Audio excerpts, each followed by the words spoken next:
free soul. I'm a rebel and rogue, and I'm always on the run. With a fire inside, I ain't ever gonna die. I'm a locked and loaded gun. When the matches strike and the gasoline lights, it's only just begun.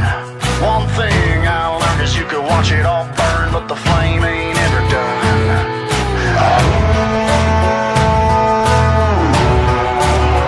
Raise 'em up a little higher. You're lighters, outlaws and outsiders.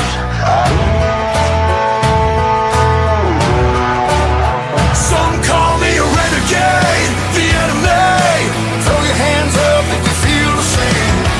Oh, living life at the edge. Just say what you wanna say, or walk away. I'll stand tall when there's hell to pay.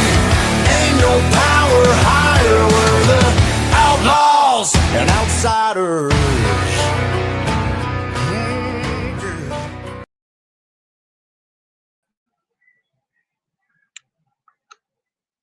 Welcome, ladies and gentlemen, to another edition of Speedway Stories. I hope you guys like the intro for tonight. My guest actually made that and everything else.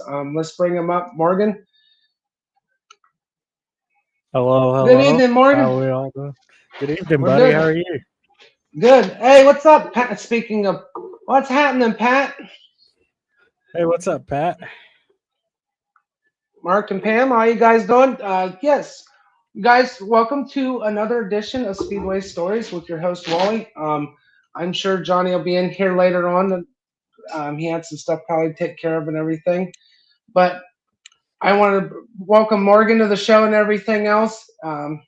MC Productions, and he also is affiliated with Map Motorsports. They deal with the monster trucks and pro tough trucks out in Oklahoma. I am honored to have this gentleman up here.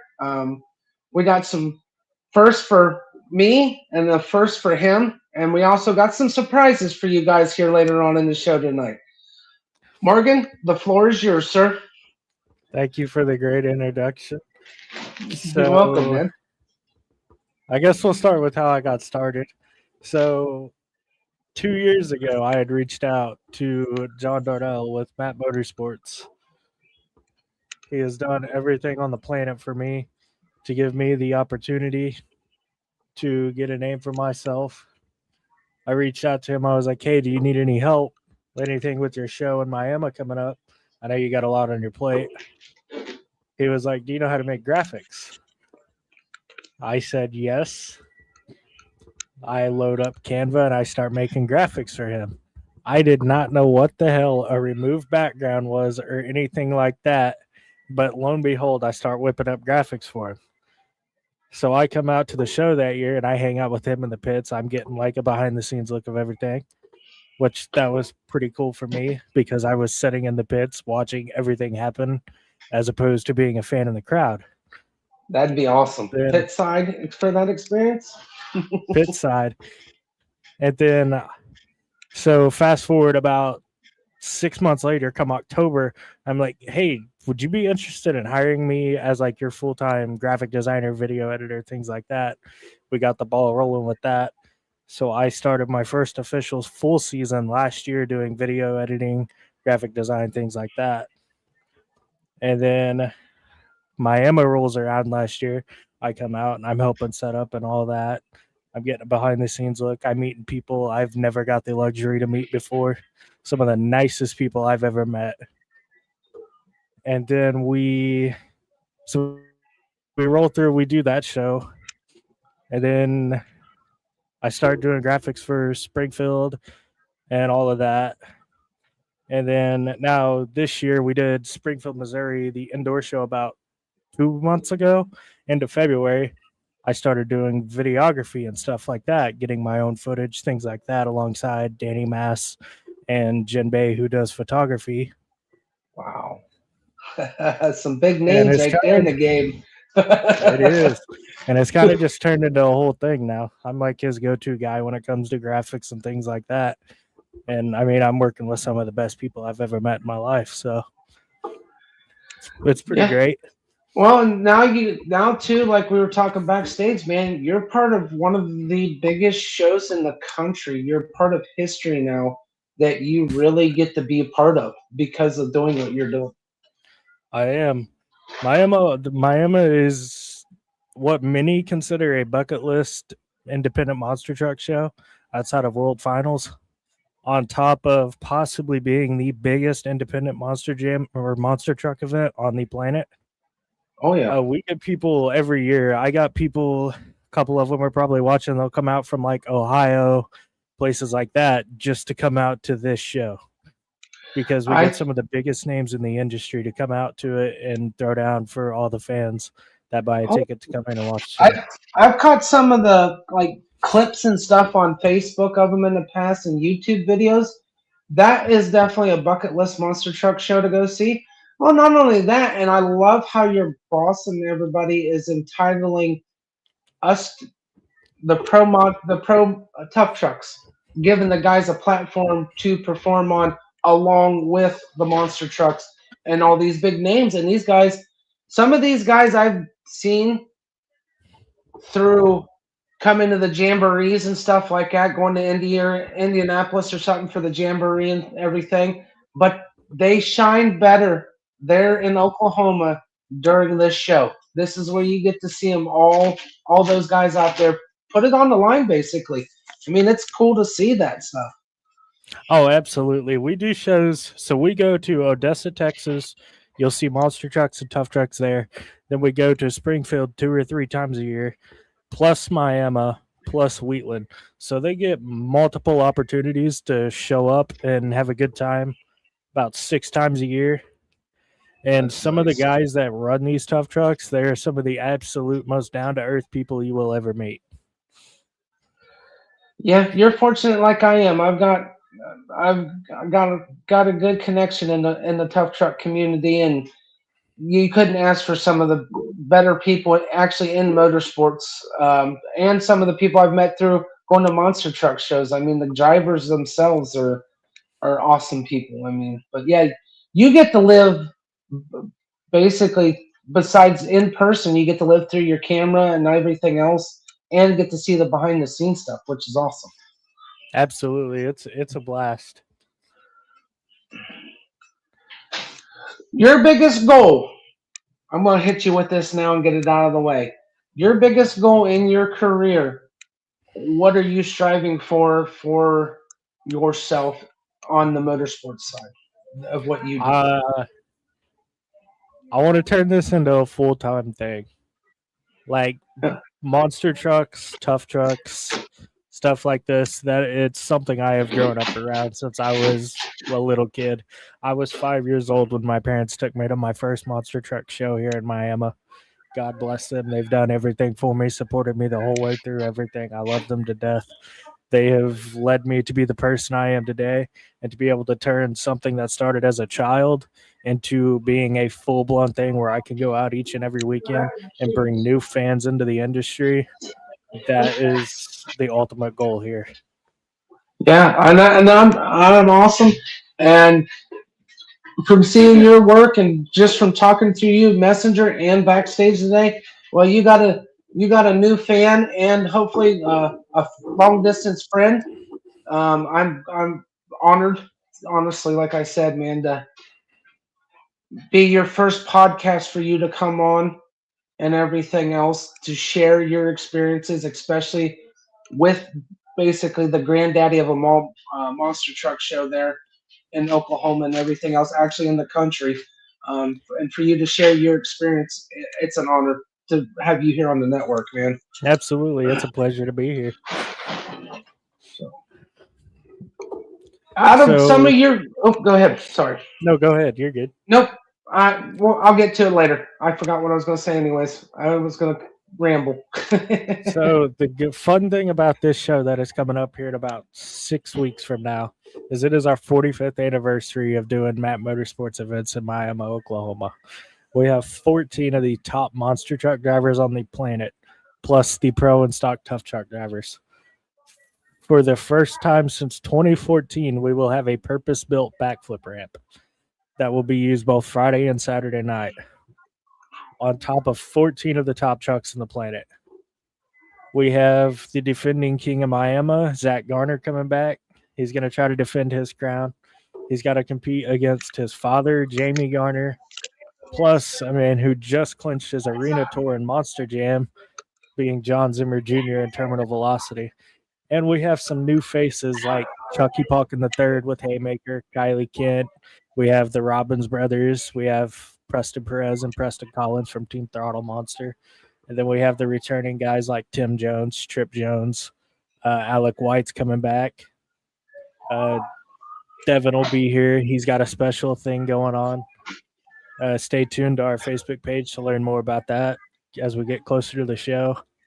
And then we have John Zimmer Sr. coming out as well with the Uproar. Oh my goodness.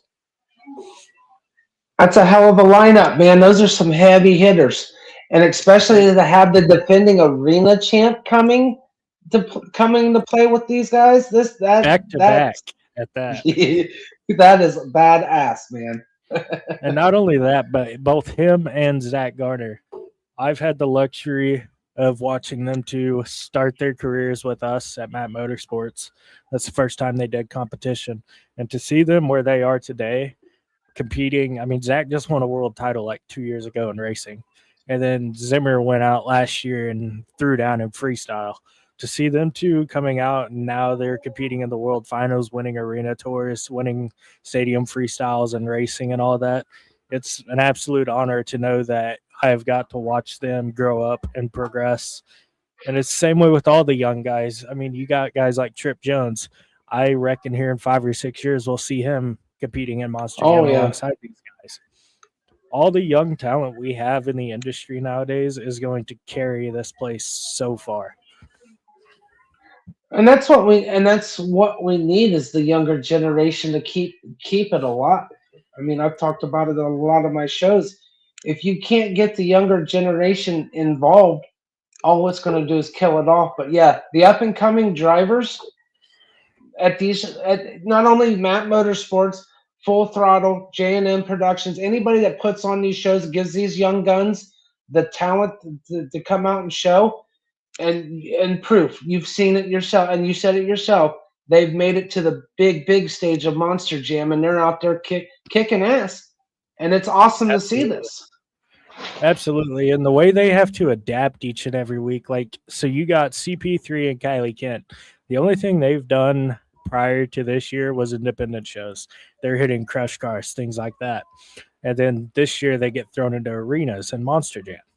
That's a whole different ballgame for being outdoors at a fairground venue or a speedway or something like that to now you're indoors where you got to be controlled and all of that.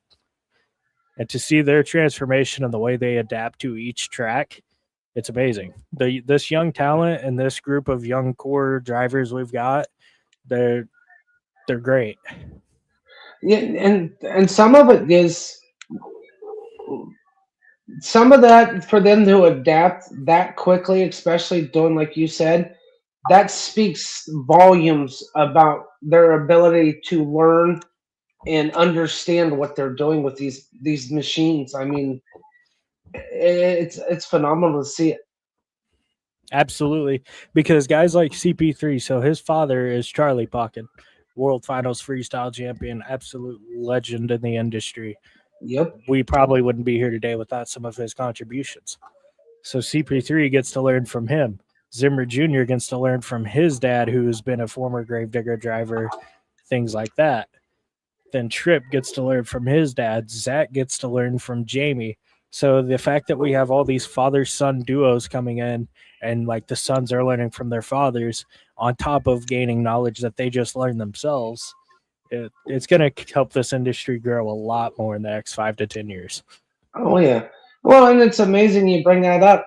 Dennis Anderson himself, you see the drivers that nobody's ever heard of, and he gets them, his family gets them trained, and like, here, you're driving the world famous Gravedigger body, whatever number they're on when they go to the shows, and they're making a name for themselves from learning from one of the best. And like you said too, the father-son combos, you're seeing it more and more in the monster truck world now at the fairs, the local fair shows and everything else. They're passing the torch down, and it's great. Absolutely. And the lineage runs on forever with some of these families. Like with Tim Jones, you got his son Trip. Trenton's going to probably pick it up. His Karsten's going to pick it up. Tim's girlfriend drives. I think she's driving this weekend down in Woodward, Oklahoma. Like, you get entire families involved that want to be wrapped up in driving. And then it just turns into a whole operation. And you get that with Jamie and Zach, too. Jamie and Zach, I'm sure at some point, like, they'll have kids, like Zach will have kids that want to drive and things like that. Like, I'm sure Jamie's kid's going to want to drive at some point. So we're in good hands when it comes to the future of this sport for sure. Yeah, that's exciting. Absolutely. So outside of the monster trucks, what is your personal opinion besides monster trucks? Now getting to see the basically what we call here in Ohio the modifieds, which are the pro tough trucks that you guys have out there. What do you think of those compared to the monster truck side, that and a mega truck? So I like them all. I've watched shows. I haven't done shows with them, but I've watched shows here in Miami where we've had mega trucks, monster trucks, all of it. And I like them all. Pro class tough trucks that we get here, they're some of the most competitive people I've ever seen in my life. Well, I mean, you'll see him here later tonight. Pat Pulley's coming on here. That dude wants to win every time he steps foot in that truck and he buckles in. That dude is all smiles when you're walking around in the pits and whatnot. And then the second you see him in his truck, it's a get the hell out of my way type of scenario. And it's the same way with the mega truck guys. I've had the fortune of watching Scott Betts with Too Sexy and Weston Anderson do a freestyle competition together. And them two absolutely threw down. I got to watch Weston Anderson jump over a monster truck in Miami. I've also seen Weston set the long jump world record at Mid-America Outdoors, and then that turned into one of the craziest freestyles I've ever seen in a mega truck. So just like their competitive natures alone set them to be where they are now. Yeah, and you have it in every one of those classes. Yeah, like I said, here in Ohio, our big thing, we got the monster truck shows. They come in and do, but yeah, the tough truck class come fair time, especially in my hometown. We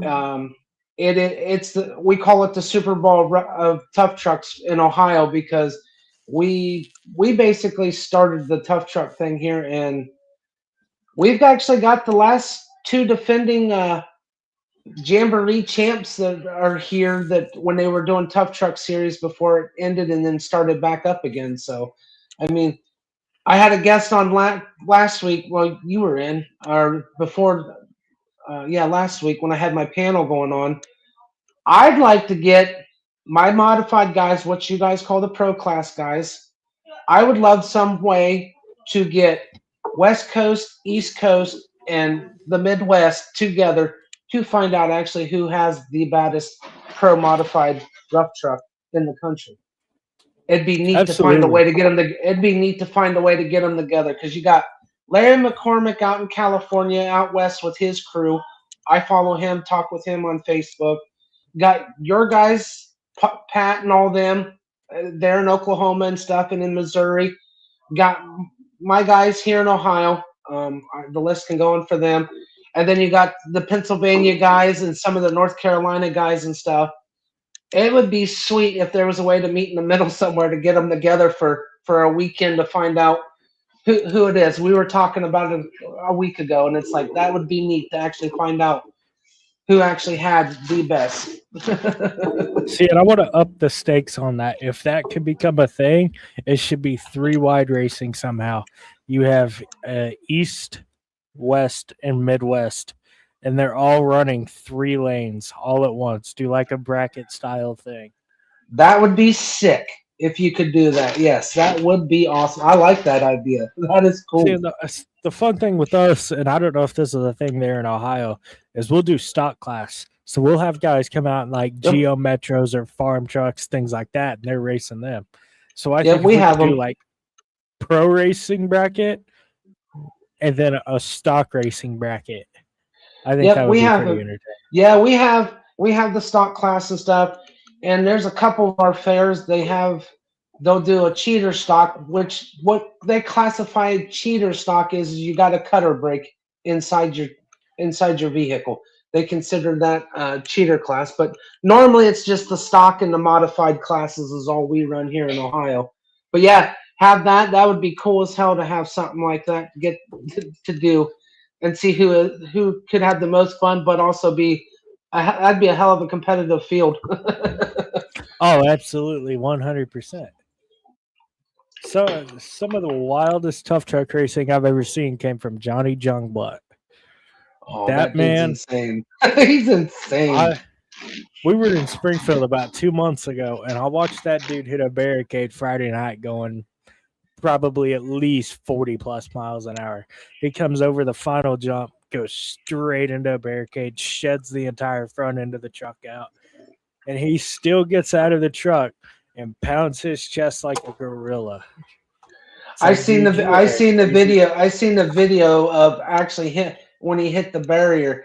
I thought he Yeah, seriously hurt himself, and then see him climb out doing like you said, just celebrating. It was yeah. Every video I've ever watched that man run in, he is balls to the wall. It does not matter. He's on the edge every that time he dude is straps in that truck. he is indestructible. I have watched him jump car stacks in his tough truck. I've watched him tease jumping over a bus. I think one year he came over an ambulance stack we had out in Miami. Oh my I god! did. That dude is crazy. And then I go through the autograph line and I'm like, "How's your back, buddy?" And he's like, "Fuck, I shouldn't have done that." And it's like, "Well, you already did it, buddy. What now?" I bet his chiropractor loves him after race weekend or something. Oh, absolutely. That is the most electric man I've ever seen in my life. Oh yeah, I've watched like I said, I watch videos and I follow him and everything else. And every time he straps in, what's he gonna pull off this time? Is he gonna cartwheel it? Is he gonna flip it end over end? What's he jumping this time? Or gonna like you said, he's not afraid to put that truck and himself to put on for the fans. And Oh yeah, no. he's nuts. He's nuts. I couldn't And do when half the shit he's done. Mm-mm. and when he's going against the competition that we bring in, he's going against guys like Bradley Forrester, Dylan Hand with Hot Pursuit, guys like that. So he's going against the best of the best. So it's Yep. like your gas pedal is to the floor. Whatever happens, it happens. I'm either going out in spectacular fashion or I'm winning the whole damn show. It Right. doesn't matter. It doesn't matter how it ends. I'm going to be a highlight reel either way. Yeah, that is definitely what you see on his Facebook page of him. Oh, yeah. He's crazy. Well, and that's another thing. He's one of those ones going from outdoors to indoors. He's the same no matter what. It does not matter if it's outdoors or indoors. He's not like all the No. other guys where, okay, we're on a little looser dirt, whatever. He's to the floor and he don't care. He holds on and he wins or whatever. He goes. Oh, exactly. And that's how it was. So, Miami last year, we got unfortunate luck with Mother Nature, but he was still pedal to the floor through the mud. And then we get into Springfield a couple months ago. That place, fast dirt. Guys are running super fast laps, and he comes in and he's still pedal to the floor, throwing down sub 13s, things like that. Quite possibly, John has one of the fastest tough trucks I've ever seen. 100%. Oh yeah, I'll vouch for it. Like I said, really the only way to find out would be to find out, like we were just talking about, man, is if we could find a way to get everybody together in one location, bring the best of the West Coast and the East Coast together and the Midwest and find out who's the deal. Because I got a guy here that I'm good friends with that John and him would be one hell of a race because he's not scared of the loud pedal either. He don't care. He puts it to the wood too. So, but I don't think he'd do half the stuff that John does when it comes to racing. So, I but don't think you're going to it'd be a good find race. Absolutely. I don't think you're going to find many tough truck drivers who are willing to jump their pro truck over a bus stack or an ambulance or something like that anyway. So, No, no. We had one guy do it one time, and it was up at I think it was it was one of the monster truck shows. He had a Ranger built, kind of like a Pro 4 Ranger, and he jumped the stack of buses, and he regretted it afterwards. But he's the only one I've ever known here in Ohio to actually do what he did. I mean, he went way out there, and he looked like he cleared like 60 foot in the air when he jumped it. He so had the that's the space for fun. it. That's the funny thing about Johnny is I have yet to see him jump over anything big since he jumped. I think it was an ambulance. I'm 90% certain it was an ambulance stack. Since he jumped that, I've yet to see him like lift more than 15 feet off the ground. So I'm beginning to think he might have regretted that, but the roar of the crowd that I heard that night was insane. Yeah. Oh yeah. On on the intro you did for me that everybody saw, that is some of the work that Morgan does for Map Motorsports. That is actually their entrance to their YouTube channel, if I'm not correct. So that is actually an entrance I specifically threw together for this show Oh, only. okay. It is Okay. specific So to this so show to highlight some of our stuff and some of the stuff that I can do. And it also highlights some of our big crashes over the last few years that we've had. well, I appreciate that. I got a one of a kind artwork that I'm glad I'll have saved and everything else that as a memory for this and an exclusive for our network. I appreciate it. But yes, he does that is the kind of stuff, folks, that he does for Matt's is, throws the videos together and everything and films and stuff and does everything like he was saying in the beginning of the show. And I would like to point out to some of the other things I do. John, if you're watching, I am a professional frisbee thrower to the crowd, especially in arenas. I hope you can sense some sarcasm there. I might be the fucking worst. John, if Telling you're on watching, I told you I was going to bring it up how I am the best. If he comments, he will say I am the worst. Oh boy. But yeah, It's all part of the fan interaction. that's right. We gotta keep the fans entertained and everything else during the show and in between the show and after the show. So I mean, Absolutely. that's the best part of it all. So Even if that means taking a frisbee and throwing it up to a second deck and missing everybody by 20 feet, you're still entertaining somebody somehow. yep, you get to be a butt of a joke for about 30 seconds, or if not for the night because of something like that. I get it. I've been there, done that on some other occasions, so I understand. Oh, absolutely. It happened a few weeks ago. We were in Springfield, and halftime comes up.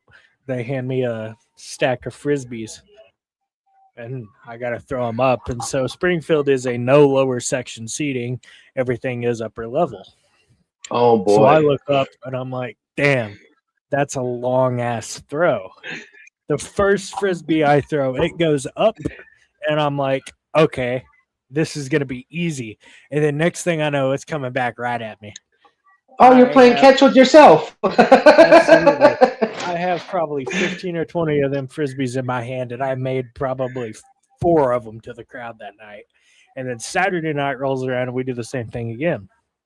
So I'm like, okay, F this. I'm going up top, and I'm just going to hand them out. You were pretty entertaining with the frisbee. Hey, thank you, Lee. So I get up there, and I'm like, okay, this is going to be more easy. I'm just going to hand them to all these kids and all that and make some people's day. I get up there, and our announcer, Ross Bonar, absolutely amazing guy. He says, who wants to win some free merchandise? Next thing I know, I'm waving a frisbee in my hand, and about 40 kids come charging at me. I'm like, oh, shit, this was a bad idea. Because next thing I know, I'm surrounded by kids just trying to walk through to make it all the way down to the other end of the section of seating. I can't make it all the way down to the other section of seating when I'm surrounded trying to bulldoze my way through. So I ended up giving those frisbees back. I come back down, I'm sweating my ass off and all that. And then I look over because I have one of my buddies, Nathan, there, and he's sitting there like chuckling at me. But at the end of the day, I'm like, I would rather go up there and get surrounded by 40 kids than throw about 40 of them 100 yards the opposite direction and nobody get one. Hopefully my Emma isn't soup so I can see just how good you are with the frisbee. I mean, either way, you're going to see how good I am with the frisbee. The good thing about my Emma, though, is it's straight shot seating. It's not everybody's elevated, so we're fine there. Right.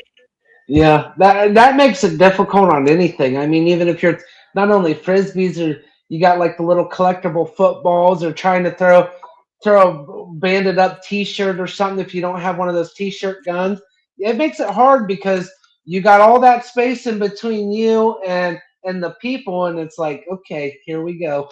We're gonna do the best I can. Absolutely, that's all I could do. I bet you made those kids' nights, though. I bet you made those kids' night, man. At the end of the day, seeing the smile on the kids' faces when I handed them a frisbee and all that, and seeing their parents say thank you, that's all that matters. You're making somebody's night. Oh yeah, yeah. Especially at the shows like that and stuff, when you're inside and everything, they get.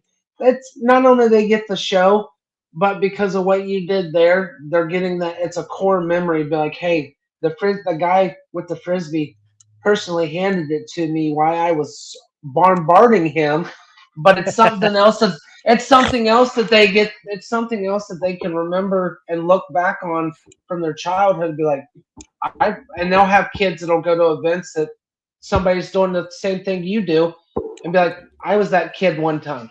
I mean, it's awesome to see that. I used to be that way. I would sit front row and hope somebody shot me in the chest with a T-shirt cannon. It never happened, but I wish it would have.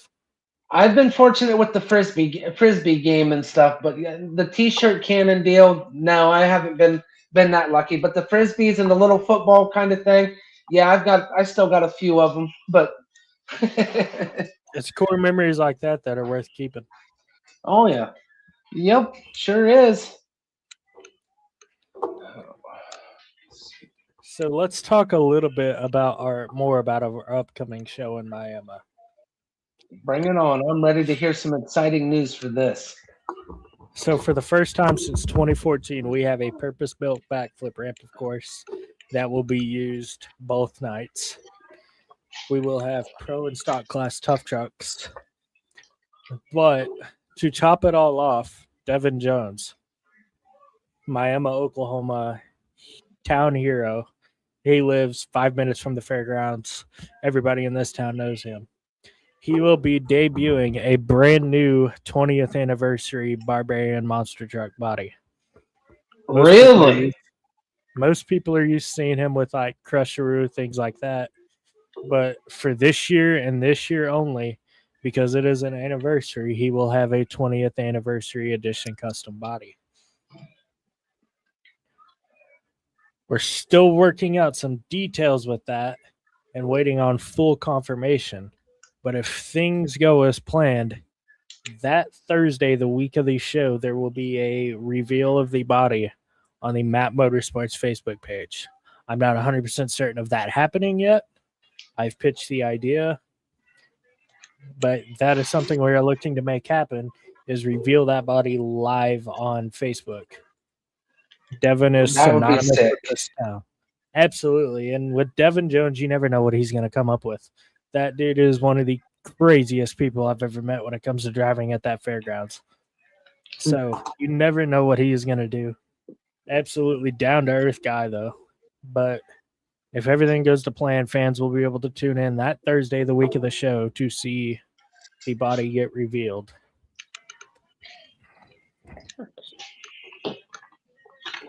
And on top Hi, Johnny. Hi. Oh, hello. Sorry, it's Mike Party. Hopefully everything's okay. I apologize. You're good, man. I would like to point out about that show as well. We will be starting at 7 o'clock this year instead of 7:30. That is 30 minutes earlier than usual.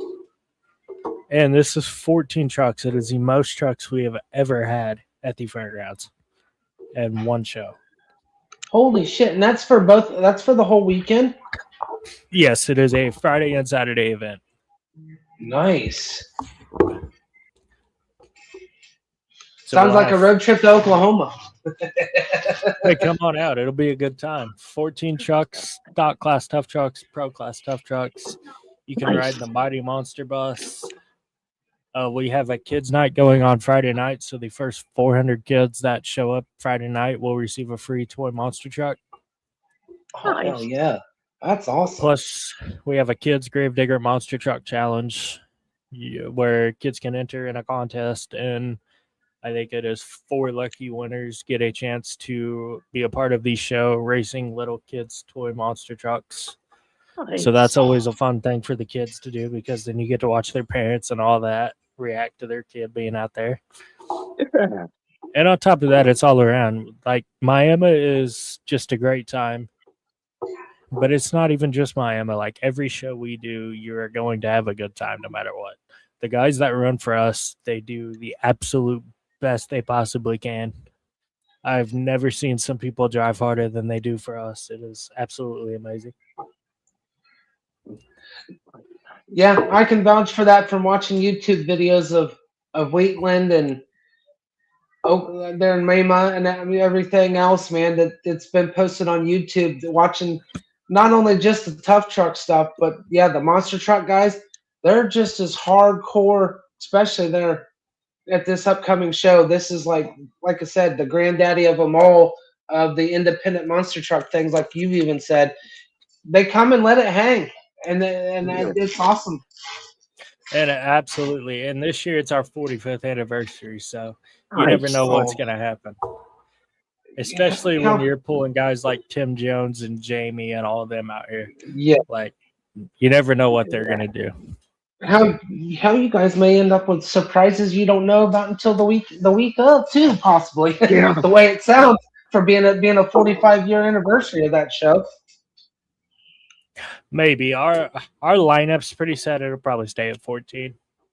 But the fun thing the fans get to look forward to is what kind of track we're going to bring to them.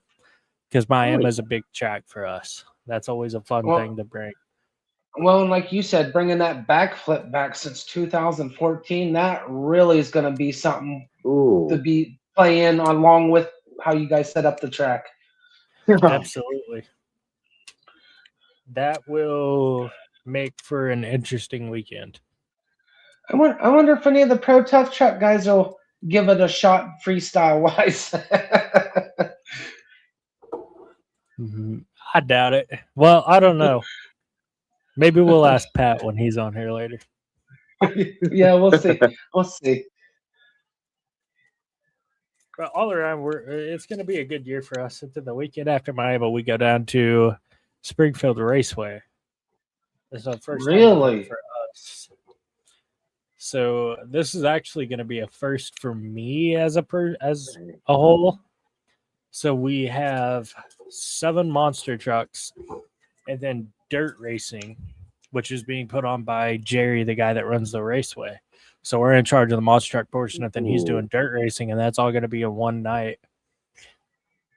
I've never been to a dirt racing event, but I am absolutely ecstatic to see dirt racing for the first time ever. You'll love it. You'll love it, man. I'll tell you what. If you like what you're doing now, dirt track racing, I'll take it any day over any asphalt racing, NASCAR or anything. Give me dirt track racing all day long. For sure. Absolutely. And I mean, I grew up, I was playing all the World of Outlaws games and all of that. So oh, yeah. I like dirt racing. So to be able You'll to enjoy yourself. Absolutely. And to be able to sit there and say that I watched my first dirt racing event with some of my favorite people on this entire planet, that's just going to make it 10 times better. Oh, yeah. That's going to, 10 times. That's 100 times better, not 10. We're going to make it even bigger.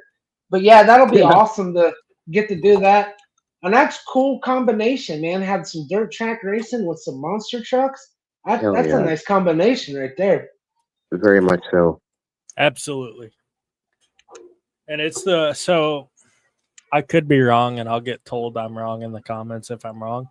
I believe this will be the first time we do a show where there is monster trucks and then dirt racing in between. I could be wrong. I don't think I'm wrong, but I could be. You heard him here first before giving him any shit in the comments. He said he thinks. He's not quoting it and everything else. He's letting it be known. Yeah. He's I letting don't it wanna- be known. I'm not going to give out false info, but I am 90% certain that is the first time we will do an event like that. I'm looking forward to some of your videos and stuff. If you're not overly excited by watching after the monster truck show's done, of some of the dirt track racing and stuff, man. Oop. Yes, Lee said it is the first time. That's what I thought, Lee. Thank you for giving me confirmation. There you go. So you were actually 100% right. So no more second Right on. guessing yourself. That's a rare sight to on. be 100% right on my end. So Hey, we're all guilty of it, so it's all good, man. Welcome to the club. Yeah, the truth. I'm a part of that club more than I want to be. I'm gonna be honest. But yeah, that'll be an awesome experience for having a first time for monster trucks and dirt track together, and for you to get to actually see dirt track racing in person. That's gonna be a hell of a night. That's gonna be a fun night. Oh yeah. I'm looking forward to it. And then after that, we have the Ozark Empire Fair at Springfield, August 1st.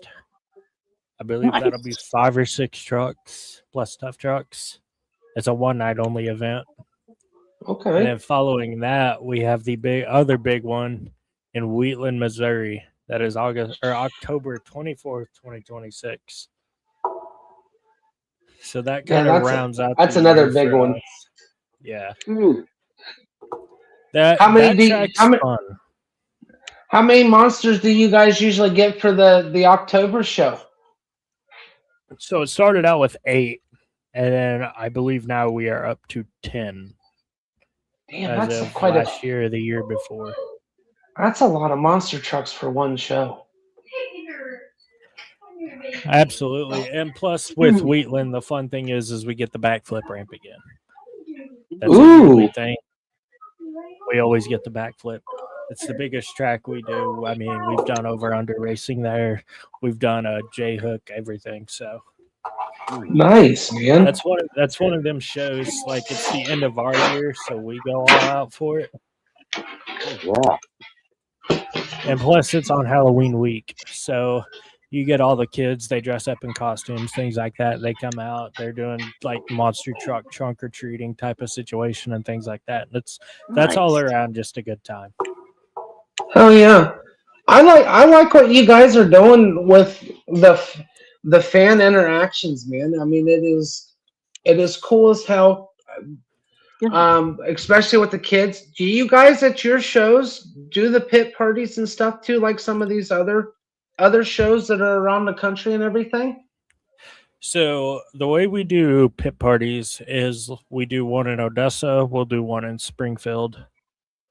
And then Miami is kind of like, so we have pit access, but it's not necessarily like a full-on pit party, because that's one of them shows like we're still watering the track and things like that come showtime. So we don't necessarily do like a full-on pit party for it, but after the shows, fans can come out to the concessions area and they can meet the drivers, take pictures, get autographs, talk, things like that. Oh, that's cool. Hey, well, you got to figure too, as big as that show is and everything else, it's honestly, it is, you can correct me if I'm wrong, but it's a mini monster jam for independent monster truck racing for you guys. I mean, that is like the big stage for your drivers when they come to your guys' show there. Absolutely. And it's the same way with Wheatland. So Wheatland, we get a pit party, kids come out in Halloween costumes and all that. And then the fair show, they get that. And then this year at the Raceway show, with it being our first time, there will also be a pit party. And it'll be both nights from 5:30 to 6:30. Fans can come in, take pictures with the trucks, get autographs, things like that. So pit parties are amazing because you get to see all the smiles on the kids' faces, things like that. Like they get to interact with some of their people they watch on TV. So it's all around just a good time. Yeah. Yeah, that's like around here with the two promoters I talked about with theirs. They do like you guys do. And to see the interactions, the drivers and the kids, that is like always puts a big smile on my face. Oh, absolutely. It's all around just a great time. Springfield, Missouri, that pit party was pretty good. We had the autograph car setting out and everything like that. And fans were having a good time signing the autograph car and all of that. So without the fans, we would not be where we are today. 100%. All right, folks. We're gonna take about a couple minute break here, real quick, and everything else. Me and Johnny will sit here. I'm gonna catch Johnny up on stuff and everything. Morgan will be right back. He's got to go handle some business real quick and stuff. Morgan will be back with us in a second. Me and Johnny will be here. Go ahead, Morgan, and I'll go ahead and just mute your mic for you, buddy, and I'll see you when you get back here in a few seconds. Yeah, Mr. Part-Timer. Dude, it's been awesome. You're good, dude. You don't have to explain nothing. Next time, though, at least message me because you had me worried. I'm going to say it right here. Brother. But yeah, we the catching up on stuff, man. It is this show coming up that we're talking about in Mommy, Oklahoma, that 45-year deal. There's YouTube videos and everything else. Look up Map Motorsports. That's the company he works for right there on his back of his chair. He does his thing is called MC Productions. It's on Facebook. I'll send you the link to it of his videos and pictures, man. He does some amazing stuff, dude. And he's another one that's getting to live his dream out, dude. Hell yeah. So I mean and to be honest with you, I found it. Wow, it's the first thing that came up too. Yep, Pat. A lot of seatings in the pits too. Damn. Well, from Pat, what I've seen in the videos and stuff. What's this Sam says? Oh yeah, Monster Truck Show, Sam. You're 100% right. They are. It is always usually a good time. Sometimes though, like Morgan was talking earlier in the show, Mother Nature tries to put a damper sometimes on these outdoor shows, but you get those drivers out there and stuff, man. They do pretty damn good for what it is in the mud and stuff. So, but yeah, man, you get a chance, check that stuff out, Johnny. There's some get you more in depth. Yeah. And one of the people that are coming to the show that's coming up is a Monster Jam. Just recently won the Monster Jam Arena Championship. Is actually going to be one of the 14 monster trucks that's coming to race at this race. Oh yeah, he's got a lot of big. They got a lot of big name guys coming in. Dude, the list is amazing. It'd be cool if it wasn't so far away and everything else to be able to go to something like that. And then of course you get the tough truck stuff on the side and everything else too. So. Hell yeah.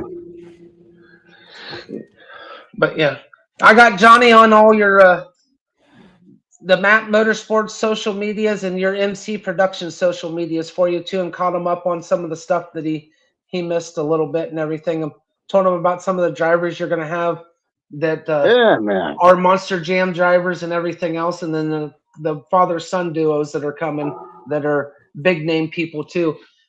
Like he said earlier, this show there, and like Pat said, with the seating, the fans show up.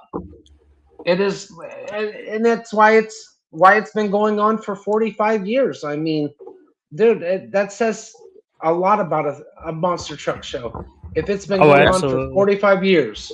And that's so the thing is like the whole 45 years it's been like, so it started out truck and tractor pulls, then they brought in a couple of monster trucks to do an exhibition, and then it turned into doing like the old school monster trucks, drag racing over the car stacks, Oh. things like that. I mean, guys like Pablo Huffaker when he was starting out, Dennis Anderson, guys like Yep. that have competed there. And then it turned into being a full blown show and what you see nowadays. So the way that Yes. show has grown from Neil Darnell running it to passing it on to John Darnell and then him taking over. Yeah, That man. show has grown a lot. Got potential, man. It does well with the people, and people have a good time. Absolutely. The people here, they are amazing. We get people from all around the country that come in. They're cheering their asses off, having a blast. Oh That's yeah. How what we much want. to win pro class tough trucks at Miami? Pro class payout is first place gets, I believe, 400. Second is 300, and third and fourth is 200, and then fifth through eighth gets $100. That could be changing. I'm not 100% certain. That is what we have listed on our website right now. So I am basing that information off the website. I have Nice. not been told to update it yet, so I'm assuming that is correct info. There you go, Yeah. Dan. You got your answer, buddy. Yeah. I will say, if you are coming from out of state, come give these boys a run for their money. We welcome anybody and everybody with tough trucks, especially stock class. I have never watched a stock class tough truck competition where you have a brand new Ram TRX coming in directly off a dealership lot to come race in a stock class tough truck race. I had a dually 1 year at my local fair, 30-day tags on it. 4-door extended cab 3500 Dodge. He came in and ran the damn thing at the fair. I was like, so we both had something. We both had something for first on stuff. Yeah. Uh-oh. Lost you. What happened to his mic? Oh. Whoops. I hit the button that I wasn't supposed to hit. You're fired. My bad. You're fired. So what was the last thing you heard me say? About the TRX coming in right off the showroom floor, and I was telling you about the brand new 4-door Dodge Dually we had our first right off showroom floor trucks running tough trucks. Okay, so you didn't miss anything. So we have had some of the most interesting stock class tough truck entries ever. Lee will remember these. We have had a Geo Metro come in and win the whole damn thing. It knocks out the Jeep Cherokees and everything. Lee will remember that. A Geo Metro came in and won stock class tough trucks. We have had Ram TRXs, not one, but 2 of them come in. We have had flatbed farm trucks with old number 69 painted on the side of them. We've had a little bit of everything. Stock class tough truck wise. But a Geo Metro won a whole event. Oh my goodness. I would have never picked. Wow. This was probably 5 or 6 years ago it came in. It won the whole thing. After seeing last year, I'm tempted to get a tough truck ready for 27. I'll be honest with you.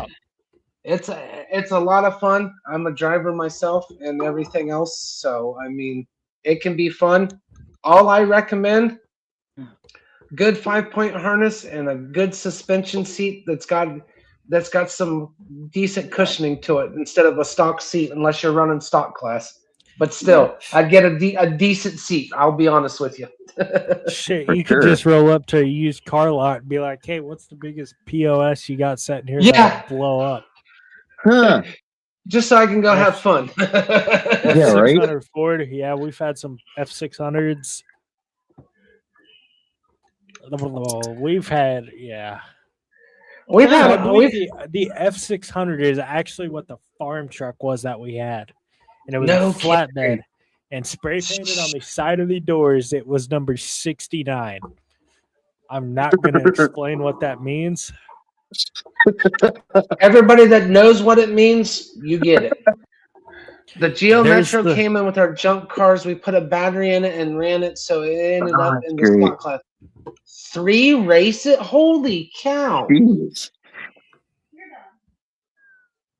Give me an Oh, an Outback Outback with would a be garbage that would be suspension. that'd still be a good one. Those Subi Outbacks are something else. Let me tell y'all somebody you got to get in here. You hit the button again. Son of a bitch. I seen it go red. I'm like, you hit the button again. Yeah, if you see that go red, just scream at me. I gotta stop touching that damn mic. yeah. I'm not used to using it. I only use it for studio shit. You gotta get Lee on here one time. That dude, these stories he could tell you, he has a long lineage with monster trucks. And these I'm stories going to go that he could tell you. They're pretty good. Sam's yelling at you now through the comments. Morgan, stop touching the mic. It's not my fault, damn it. You're It's an getting it from accident. everywhere. It's a damn accident. I will definitely send. I will send actually Lee a friend's request on Facebook, and I Oh, mean, yeah. Lee, if you don't mind, I'll message you, and maybe we can set a time for you to come up on the show. Oh yeah. Lee, if you come on here, I'll even come back on here with you. I was Just to bullshit. I was gonna say I can bring you in more. I can bring Morgan back up here with you, so you don't feel out of place. I'd be And more maybe than we can honored. tell. Hell yeah. Maybe we can tell John that he's not too old to remember shit, and he'll get on here. Damn, Just been around them since '85. Yeah, you've been around for a while. I was Oh, 3 yeah. years old in '85. Telling my age. Yeah.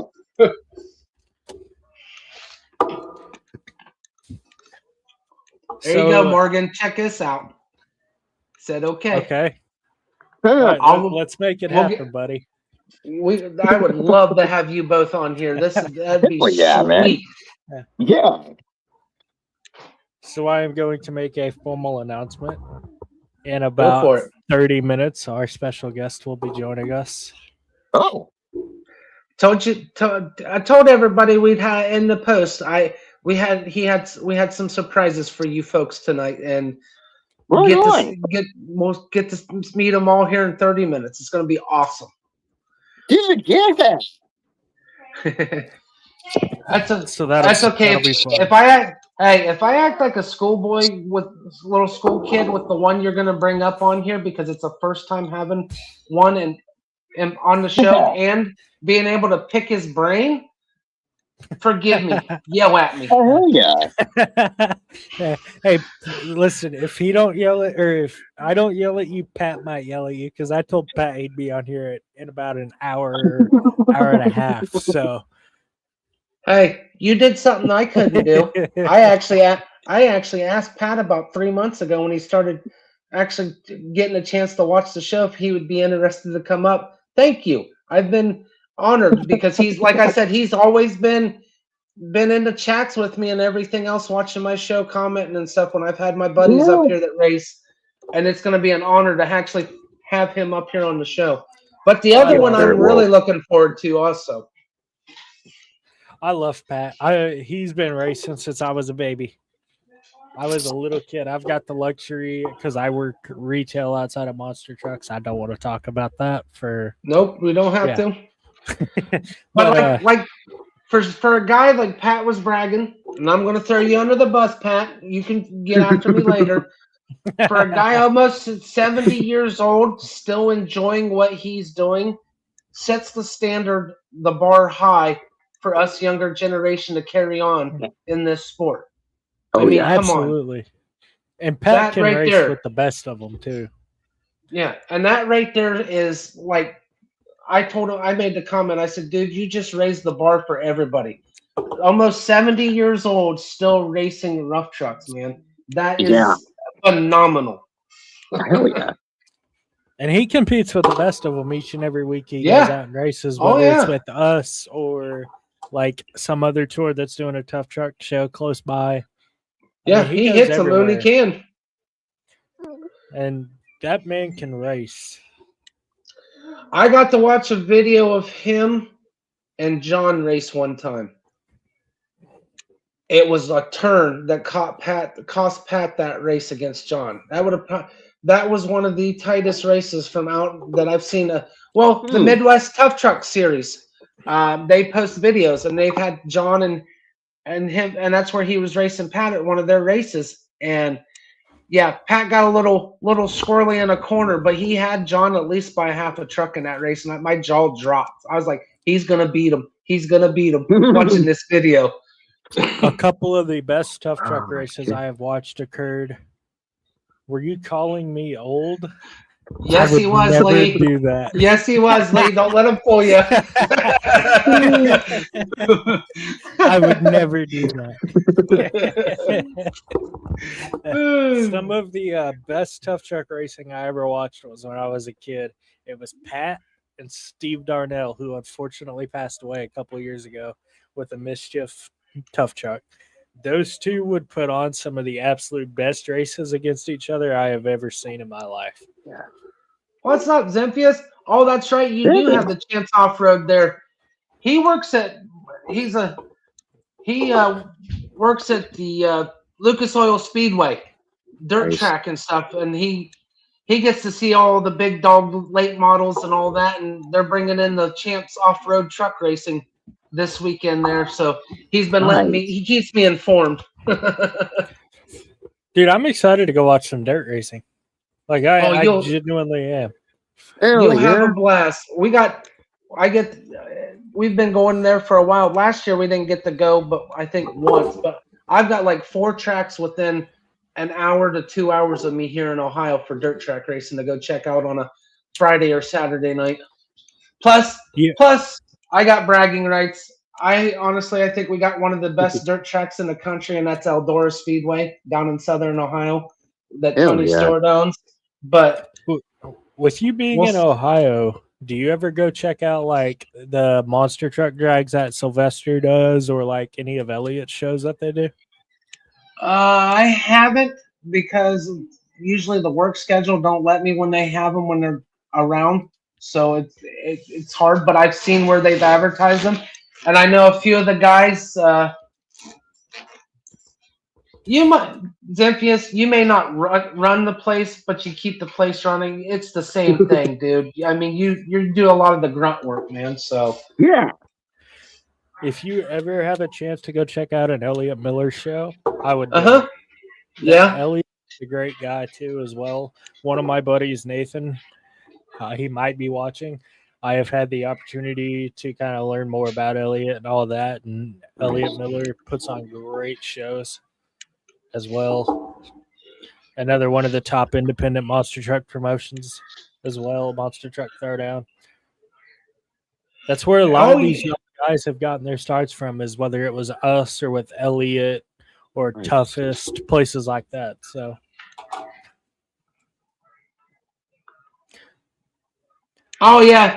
sorry, Lee.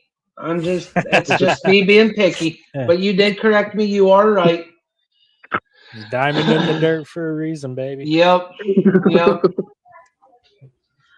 But yeah, I mean, it's those honestly are the two best dirt tracks in the country. And also, we're fortunate. Mansfield Motor Speedway is getting revived thanks to Matt Triff. I appreciate everything he's doing, bringing dirt track racing back to this part of Ohio and everything else. So yeah.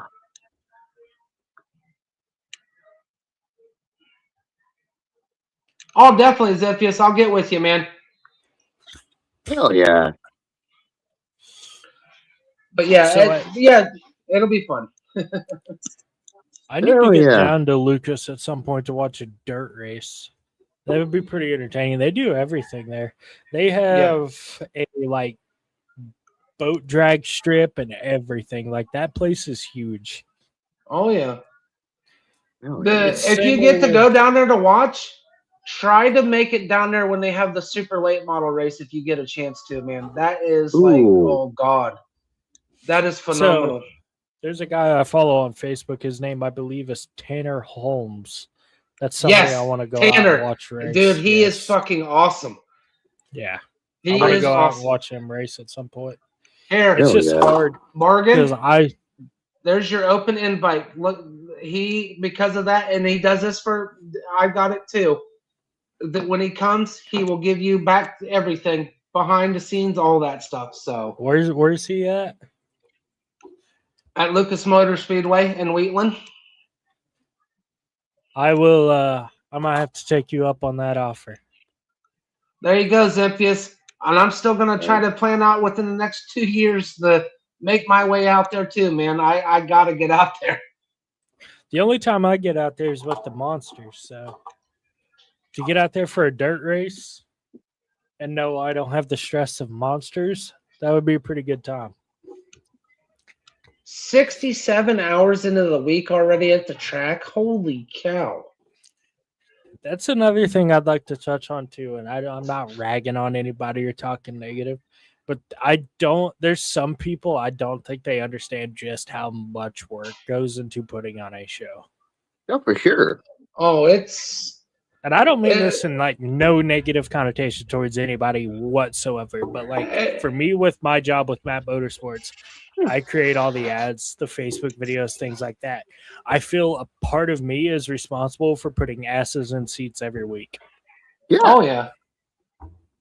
Because I'm the one who puts the ads out that draws people's attention and whatnot.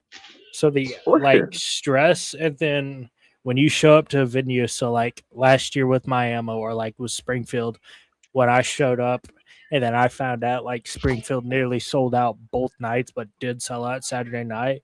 It was like, okay, I did my job with advertising good enough and making my ads and graphics and stuff for John to use that it was like, okay, I caught people's attention with something. I made people want to come out. Yeah. Well, and it's the same way with Miami. Well, and the thing is, too, I got to experience last year firsthand because I ran the timers for the tough truck side of a monster truck show. I got to watch the ground get broke from flat surface to the jumps being made and organizing everything behind the scenes.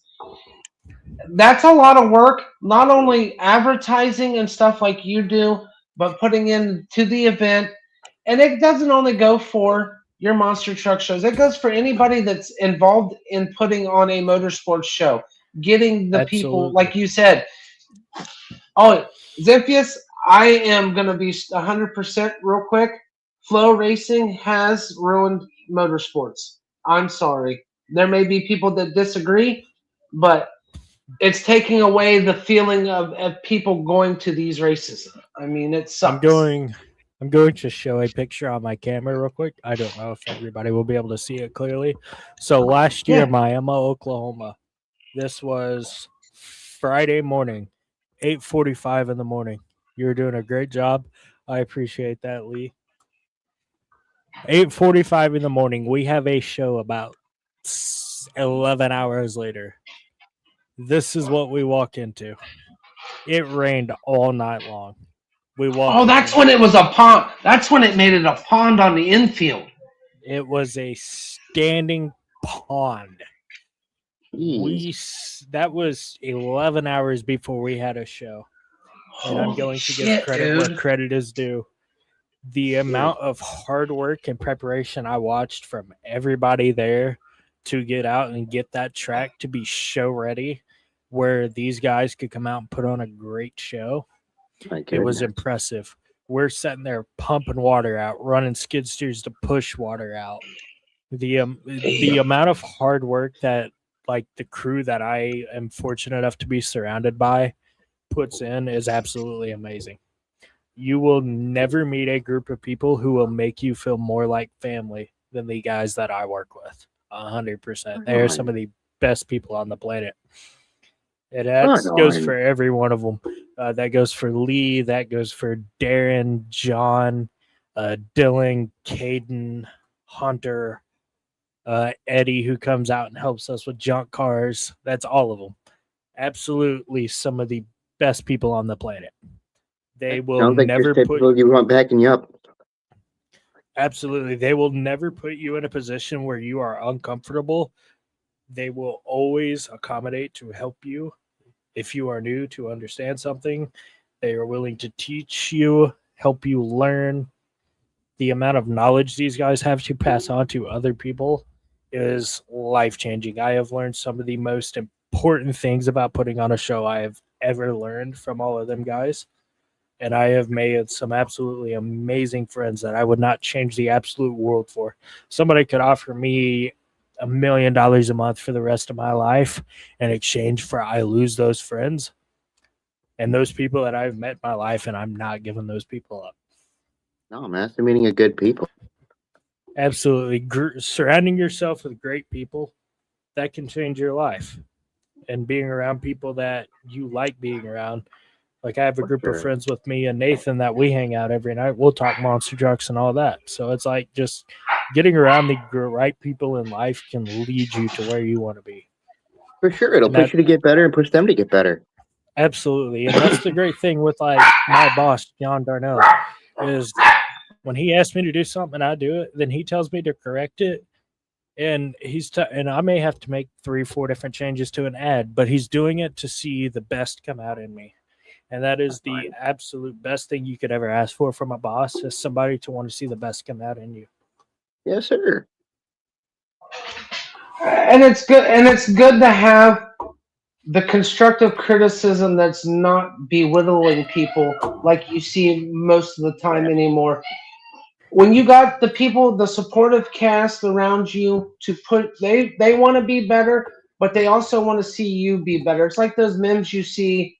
A real leader is actually helping those behind them, and you're fortunate enough Absolutely to have that and everything else, and it's an honor because it's a rare thing this day and time anymore. It is, man. Absolutely. And that's the great thing about the boss is at Map Motorsports, yes, there is a boss, a big man, a head honcho.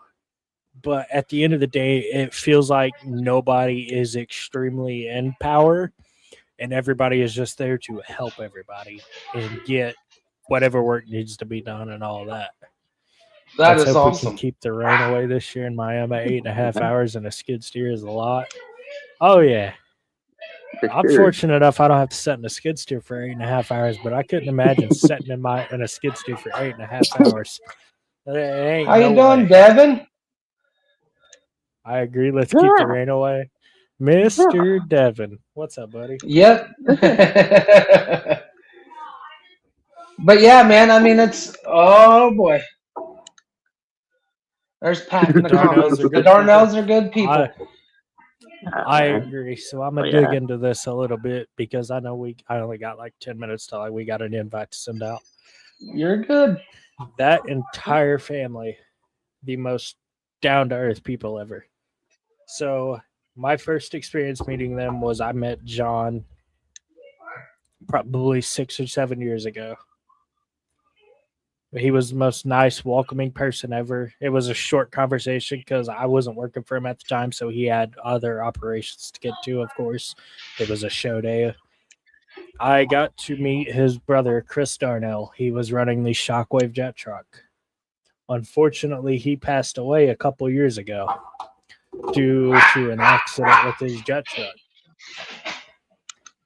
Fortunate enough, last year, Jamie Garner of the Overboard Monster Truck comes in and he does a Shockwave monster truck.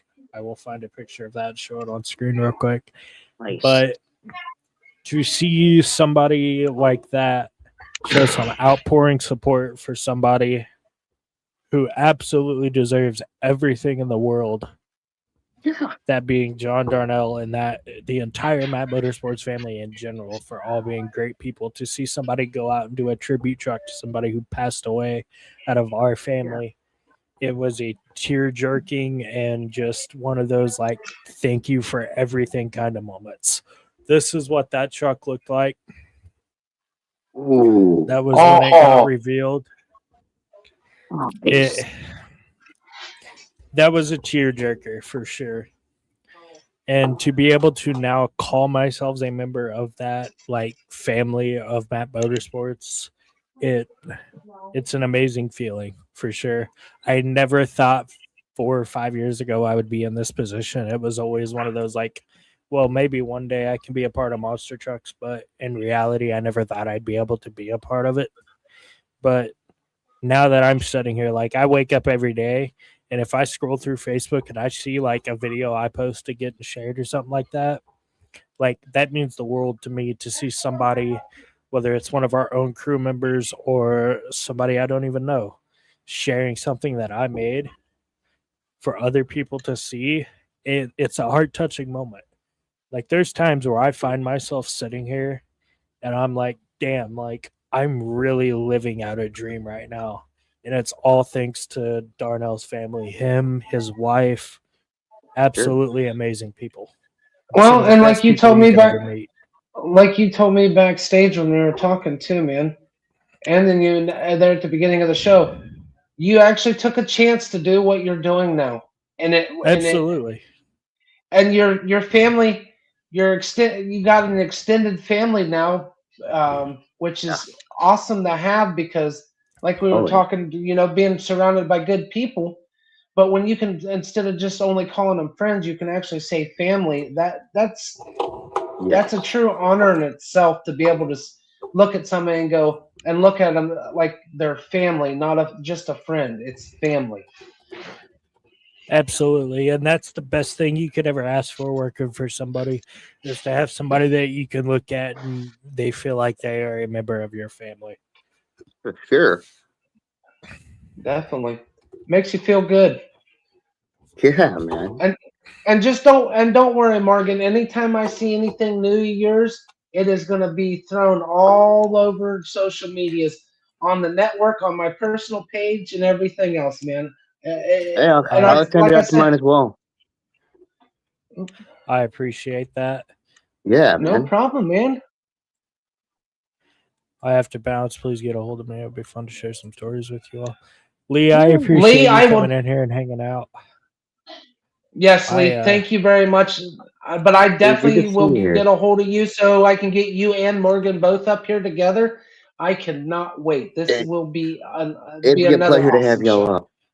Buddy, I will see you in a few weeks here in Miami. Appreciate you. Love you, buddy. Yeah, man. I don't know if you just seen my message in the studio, but if you could just type a message in there whenever, that would be Yep, give me a appreciated sec. whenever that happens. But yeah, so back to the Darnell family. I had the luxury of I got to meet Chris. That is who the man is in the bottom picture of the advertisement that you posted. I talked to Chris. Originally I was going to the bathroom to take a leak as a fan, and I'm like, I gotta pee. There's a mile long line to the porta potty, and I see Chris standing in front of his jet truck, and nobody's standing there. And I take the opportunity and I go over to talk to him. I'm like, look, man, this is where I belong. I belong in this industry. Like, Man. this is what I have a passion for. I've worked fast food, this, and this. None of it makes me happy. But the second I'm hanging out with people who do monster trucks or stuff like that, it's like I'm happy. I'm happy as a human being. Oh, yeah. Do you have any advice for me? It was like the best advice I ever got told was just shoot for the stars. Take that chance. Message whoever it is you want to try to work for, and then whatever happens, happens. You'll either get told, no, I don't need any help right now, or you'll get told, hey, could you try doing this, and this for me? And then I talked to multiple people about it. I reached out to people on Facebook, things like that. And I got told the same thing by every one of them. It was like, just ask. All you'll get told is no. You'll never get told anything else other than a yes or a no. Well, yeah. If you don't And ask, you'll never know. exactly. And lo and behold, for me, a guy whose shows I've been going to since 2006 was doing everything kind of by himself. So it allowed me this opportunity. And I wouldn't change it for the world. Absolutely nothing. That is, you're part of history, and it continues building. I mean, especially with the show coming up there, you're getting ready for. I mean, it speaks Absolutely. volumes. And that's the thing Yeah. too, is like people always ask me like, what's it like being a part of putting on this event? And it's like, okay, like, yeah, it's cool. I'm helping put on one of the biggest independent monster truck shows on the planet.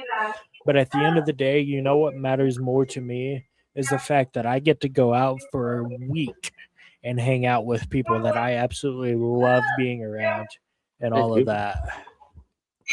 That's what matters most to me, is being around people I love. At the end of the day, we're putting on a show, we're making new fans, keeping old fans entertained, all of that. But You ready? You ready, Mr. Morgan? We have our very first guest down here getting ready to. I'm going to bring him up, and you can introduce him. okay, yeah, go ahead, bring him up. All right, everybody. I would like to introduce you all to Alec White. This is the driver of Bad Decision. He will be competing for us at the 45th anniversary Miami, Oklahoma Monster Truck event, as well as he is competing for us at Springfield Raceway and ran with us just a few weeks ago in Springfield. Alec, how are we doing? Pretty good. How are you guys? Doing good, man. Thank you for coming up here with Morgan tonight and stuff, man. I really appreciate it. Good to hear from you. So my first question for you, because I'm not going to take up too much of their time because I know they have stuff to ask for you, is what is it like to know that the upcoming show you're competing at is the 45th anniversary of Miami, Oklahoma? And what is it going to be like competing against 13 of the top trucks in the country? Oh man, it's pretty cool. You know, I've been going there since I was a kid. I mean, that was my first monster truck show I've ever been to. So being able to compete there, it's almost like a dream, really. And competing against the talent that comes in there. I mean, that's the top trucks in the nation coming out there. So definitely hard to get some wins there, but we'll give it a shot. But it's a really good time. You were able to capture some wins about 2 months ago, actually, in Springfield. Let's recap a little bit on that. So in Odessa, you unveiled the new cat eye purple Bad Decision body. It looked pretty good after that show. And then we roll into Springfield. You do pretty good Friday night. And then Saturday, that body wasn't looking so new after skills. Let's talk a little bit about that. What happened there? Man, that Springfield there was something different for me. That was a lot tackier than a lot of the stuff I'm usually used to. It seemed like definitely got me twice there, obviously, but it was fun, you know. Almost pulled off a good save. First year problems kind of stirred that up, but and all in all, I mean, it was a great weekend. Got the racing win. Did pretty good in skills and okay in freestyle. So, and the truck drove itself in the trailer, so I can't complain too much. That was a pretty big racing win for you to get too, because you knocked off Basil, who had swept our entire racing season so far. So that had to feel pretty good for you to get. Yeah, man, me and him raced several times, and it's always a good one. So what can we expect out of you at the upcoming event in Miami, Oklahoma this year? Well, I'm just gonna go out there and give it a shot, see what we can do, see if maybe we can bring home a win from there. That would be what I really want. I mean, like that's almost like the world finals for me. You know, I mean, it's just amazing to be there. So I guess we'll see what happens. Hopefully, we have a good weekend and see what we can do. Is there any chance we get an impromptu Bad Decision backflip? We'll see. I'm going to give the floor to them two to ask you any questions, and I'm going to hang back. Go ahead, Johnny. You go first, buddy. Yeah, man. Well, what's the excitement like, man? I bet there's some enthusiasm going up against this many people.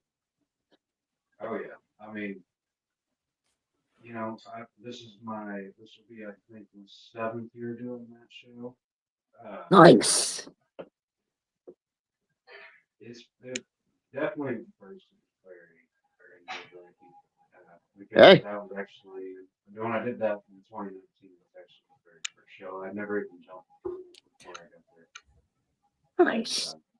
It didn't land very good well, I'll tell you that. But yeah, no, it's very exciting. I mean, it's just as exciting to watch, too, really. I mean, because you never know what you're going to see from all these other guys. Oh, for sure. So my only question I have for you: do you get butterflies every time you strap into the seat before a race?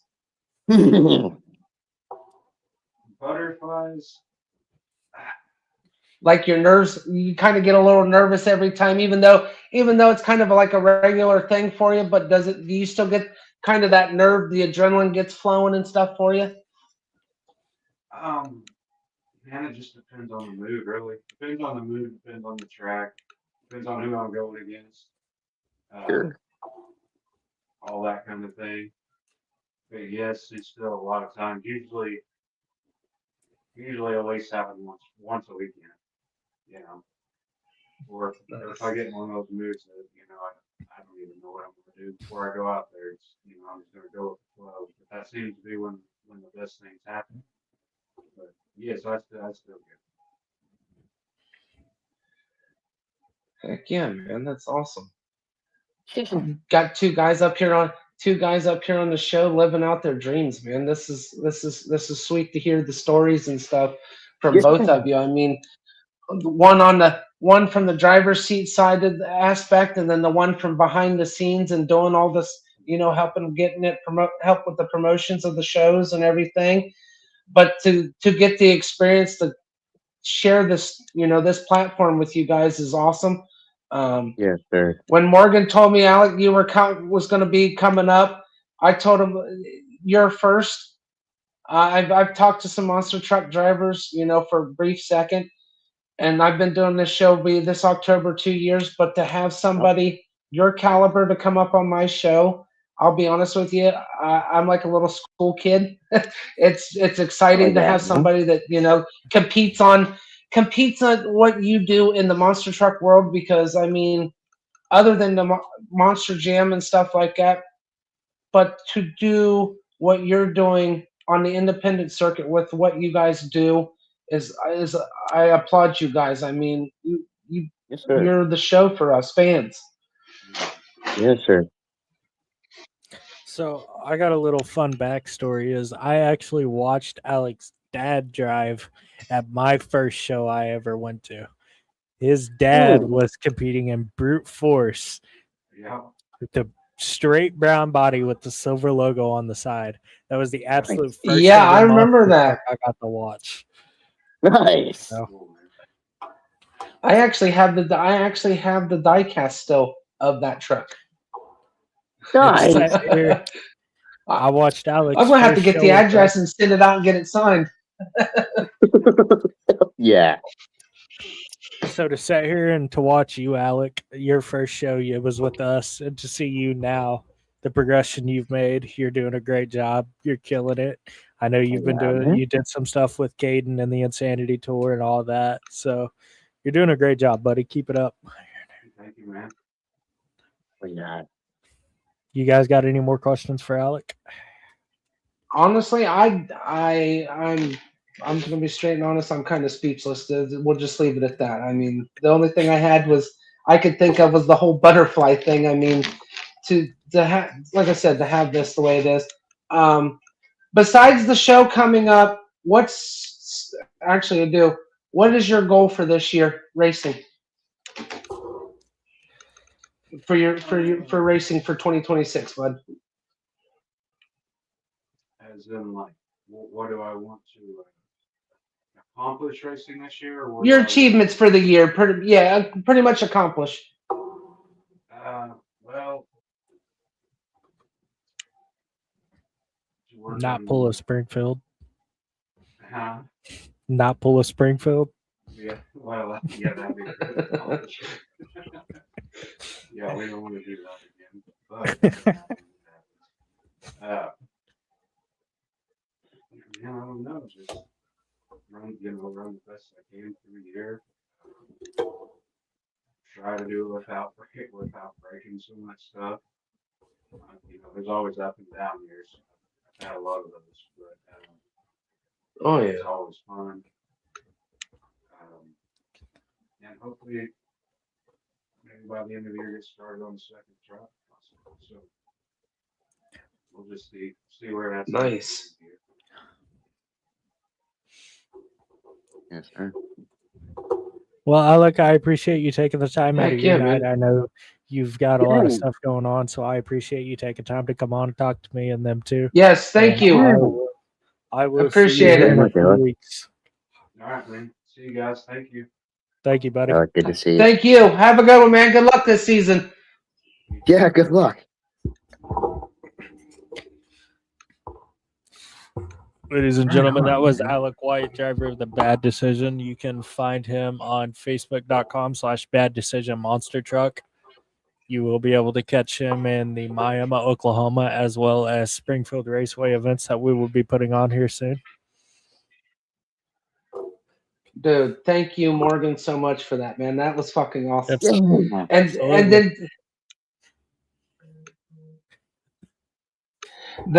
And then to actually find out that I have his father's actual truck with the silver thing logo on the side of it, that makes it Hell even yeah. more special. Now I gotta go get a case for that truck so it doesn't sit and collect dust. Hey, hell yeah, man. Yeah, that's a crazy thing for me is that his dad was the first truck I ever got to watch as a kid. And then now I'm sitting here and I'm putting on shows and doing stuff like that with him. So it's crazy. That is fucking awesome.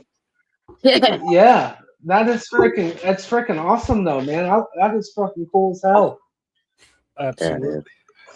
Yeah, So here soon, I'm going to make this announcement here in about 15-20 minutes. We will have Pat Pulley joining us to talk about tough trucks with Miami and all that. In the meantime, I'm pretty I would- excited about that. I would like to open up questions to anybody in the chat if anybody has any questions as well as you guys. I'm kind of an open book right now, monster truck wise. So, except for the thing we talked about in the backstage. So Yeah, we'll leave that alone. My other question with what you're doing monster truck wise, besides for is there a particular driver in monster truck out there that you would like to honestly shoot pictures with or and videos of that you didn't get to see other than when you were a kid? So, independent wise, like guys who are not contracted with Feld and Monster Jam, Yep.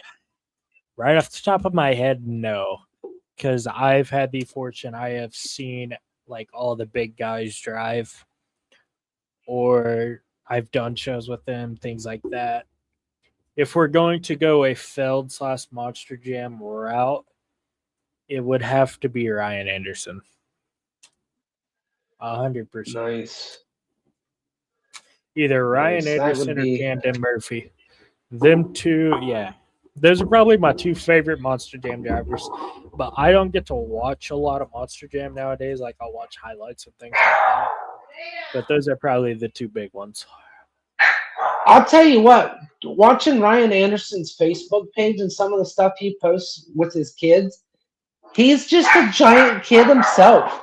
The stuff he does with his family. I mean, dude, he is a riot watching the stuff he does. It's just, it's like us, except if he's fortunate enough that his dad's, of course, the man, the myth, the legend, Dennis Anderson, and gets to live the dream carrying that on. So I mean, And but to see him doing what he does with his family is Indeed. fucking amazing on social media. Indeed. that is how the whole Weston Anderson driving Kingsling and Miami thing came about.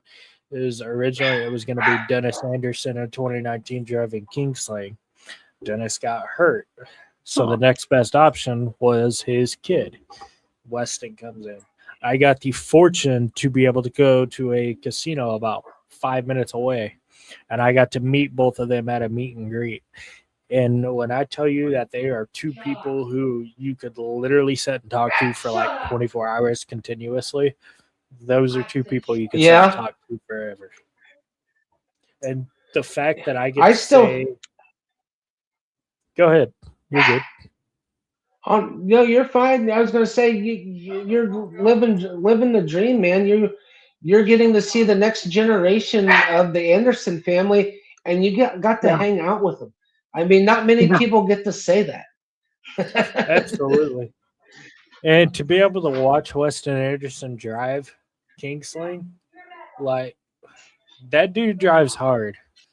He's crazy. I watched that dude barrel roll that truck about 8 times at Mid America Outdoors a few years ago, God. setting a world record. So Really? yeah, he laid down a hell of a freestyle after setting down the world record. He barreled that son of a bitch 8 times on his last jump.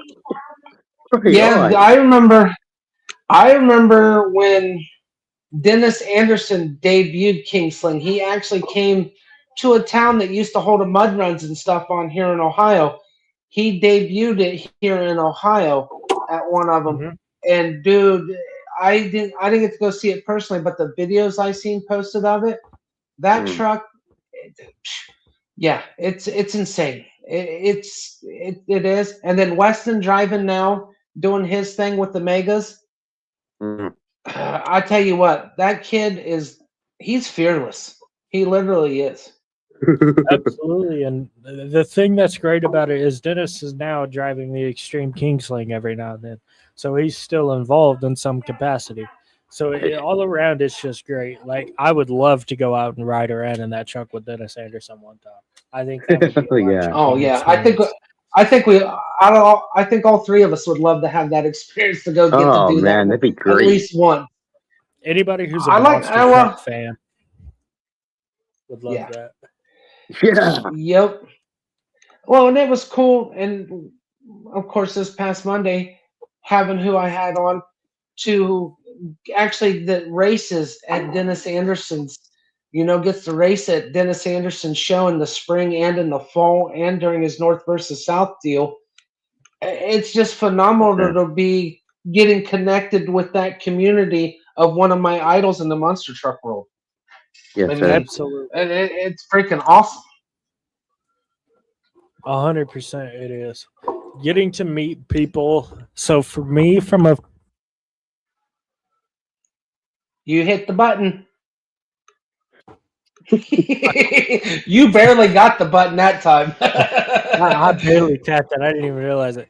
So for me, from a perspective, like, I get to meet some of the people that I've grown up watching on TV and things like that. And Hell yeah. it still blows my mind every time I end up at a show for us that I'm getting the luxury to watch and witness some of the things that some of these people are doing. Because at the end of the day, we're still fans. Like Trip Jones, that kid went out and freestyle in Wilson Logistics Arena in Springfield, Missouri for us. And he comes out, bicycles to moonwalk, turns around, comes around a corner, sidewalls the truck. Most complete composure I've ever seen. I have onboard GoPro footage of that because I bought a GoPro for that. And the amount of calmness I see out of that kid, to be able to just see people come out and do things like that, you can't help whether you're a fan or an official or just somebody involved. You can't help but cheer like you're a fan because it's like, holy shit, that was fucking cool. Like, we got our guys, we're constantly cheering these guys. Like, when Trip did that, we had a couple of our guys that were sitting on the sidelines, said Dylan and Caden, two amazing guys. they were cheering, throwing fist up in the air like hell yeah. I was going hell yeah. Like at the end of the day, we're all still rooting for these guys. We're not picking favorites or anything like that. But it's like, Right. okay, somebody did something cool as shit at our show. It's like hell yeah, dude. Like you rock. Well, it goes into Yeah, showing your true well, reason for your passion. Exactly. well, and it's neat too because you get to live it, see it, breathe it, and then we get to see it Yeah. after it's happened. You've already like, and you're still sitting there smiling like, I videoed this. I took pictures of this. Yeah. I got to see it in person. So I mean, you Exactly. get to see the enjoyment like multiple times, not just when it happened, but Yes, over sir. and over again because of the people you shared it with on your socials Right. or whatever, and then they're sharing it out to their friends, their family, whatever. So you, besides you getting a smile from ear to ear doing the same thing, everybody else is getting to enjoy it as well. So I mean, it's a win-win for everybody on that situation. And that's how it was when he did the double sidewall save. Because I was on a headset and I was like, "Holy fucking shit! I just got that on a GoPro onboard footage. That's gonna be sick." So like Oh to keep yeah. up with that, I have a reel that will be coming out for the Miami, Oklahoma event here soon. I'm not gonna spoil what it is, but it is for God. Trip, and it involves him and his dad. I'm not going to say what it is or anything like Nice. that. Tune But it in a is one week of the before the most- show. Probably about a couple weeks before. It is one of the Well, most Oh, nice. down to earth, like it holds sentimental value to me to do something for these two people Nice. that Hell yeah, have man. absolutely been down to earth for me. They were willing to Yeah. let me do behind the scenes footage for them and shoot stuff for them and all of that. So to be able to go out and then add on to that and do something that I did for them, this reel is going to touch a lot of people. That's for sure. I can't Right on. wait to see it, man. I'm excited to see it now. Now you got me anxious. It's like hurry Yeah. up time so we can see it.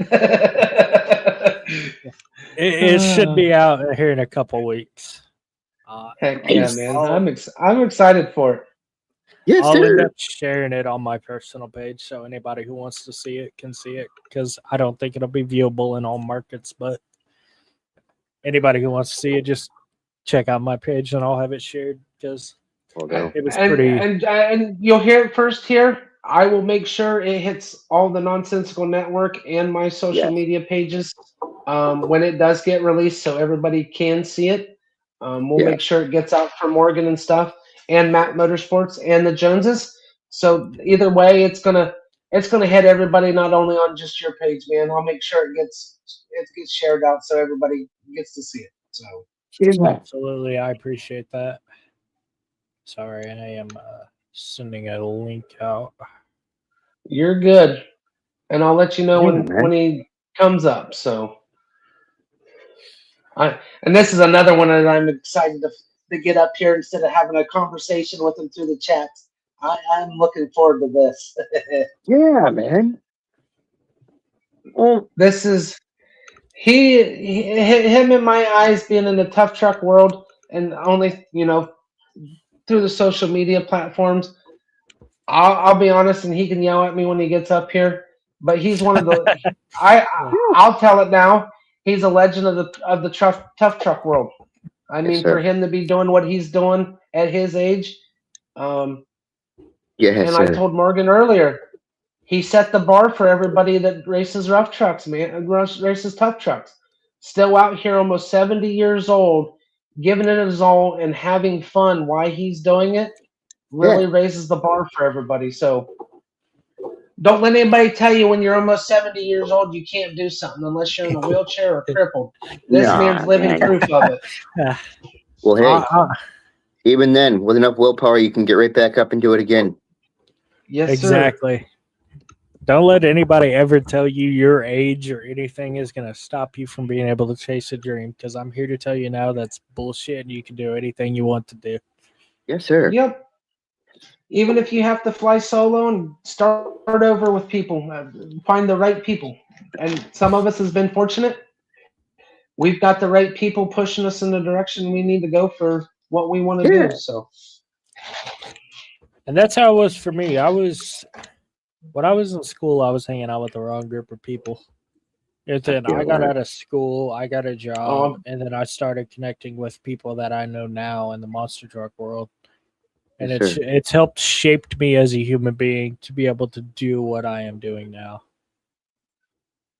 Well, and the thing of it is, it's great to do, and I honestly, for doing this podcasting thing, if I wouldn't have taken a chance and my best friend had this platform and deciding to do something like this, me and you wouldn't be having this conversation right now. I would have never got to meet Alec. I wouldn't be able to have the guests I've had up on the show other than hanging out with them, my local rough truck guys and the other people. But this gives me a chance to reach the world doing this and sharing my passion for what I love, and which is the motorsports. So and I get to share it with everybody. Absolutely, and I'm the same way. Like, I wouldn't have the luxury to meet the people I've met if it wasn't for guys like John and all of them who've got me into the door and all that. Yes, sir. So yeah, you can literally say you kicked the door open instead of just sticking your foot in. It's officially been kicked open for you, man, for what you're getting to do. I think I kicked that son of a bitch off its hinges by now. So yeah, definitely. I will 100%. There's no just kicking it. It went flying. Yeah, I don't think there's much of a door left there. But yeah, it's sweet to get that and get to see, and with doing this, getting to see the sides of everybody's, their stories and histories behind things. Like Johnny, for instance, the gentleman has his own YouTube channel. Met him through the Saturday show. One day I happened to go, by the way, guys, welcome my new co-host, Johnny. And he kind of gave me this look like, what? And he's been here with me for a while now. Man. And really enjoying himself. So, it's a privilege to have him as well. Become good friends just because of doing the shows. Here's my thing, brother. While we're waiting on Pat to get in here, is why the hell are you wearing a Buffalo Bills hat? Not only are you He's a New Yorker. Not only are you my enemy, you're my boss's enemy because he's a Chiefs fan. So you're everybody I know's enemy plus mine. I'm their enemy for being a Broncos fan. So. Boy, the vicious circle. Here we go. Yeah, man. You better put that away before. You better put that away before my boss sees it. He's gonna. Oh man, I'm right here in Buffalo. I love it. And I'm of course I'm the laughing stock. It's always going to be next year. But I got bragging rights. I have the number one sack leader in the NFL on my team, which is the Browns. But other than that, that's all I can say. Thank God for Myles Garrett. I'm sorry. So now picture that as football fans. I'm doing shows every couple of months with a bunch of Kansas City fans. Imagine the amount of shit I get being a Broncos fan. Oh God, I could only imagine. Being in the same division and stuff. Oh boy. We're called donkeys by them for a reason. Oh.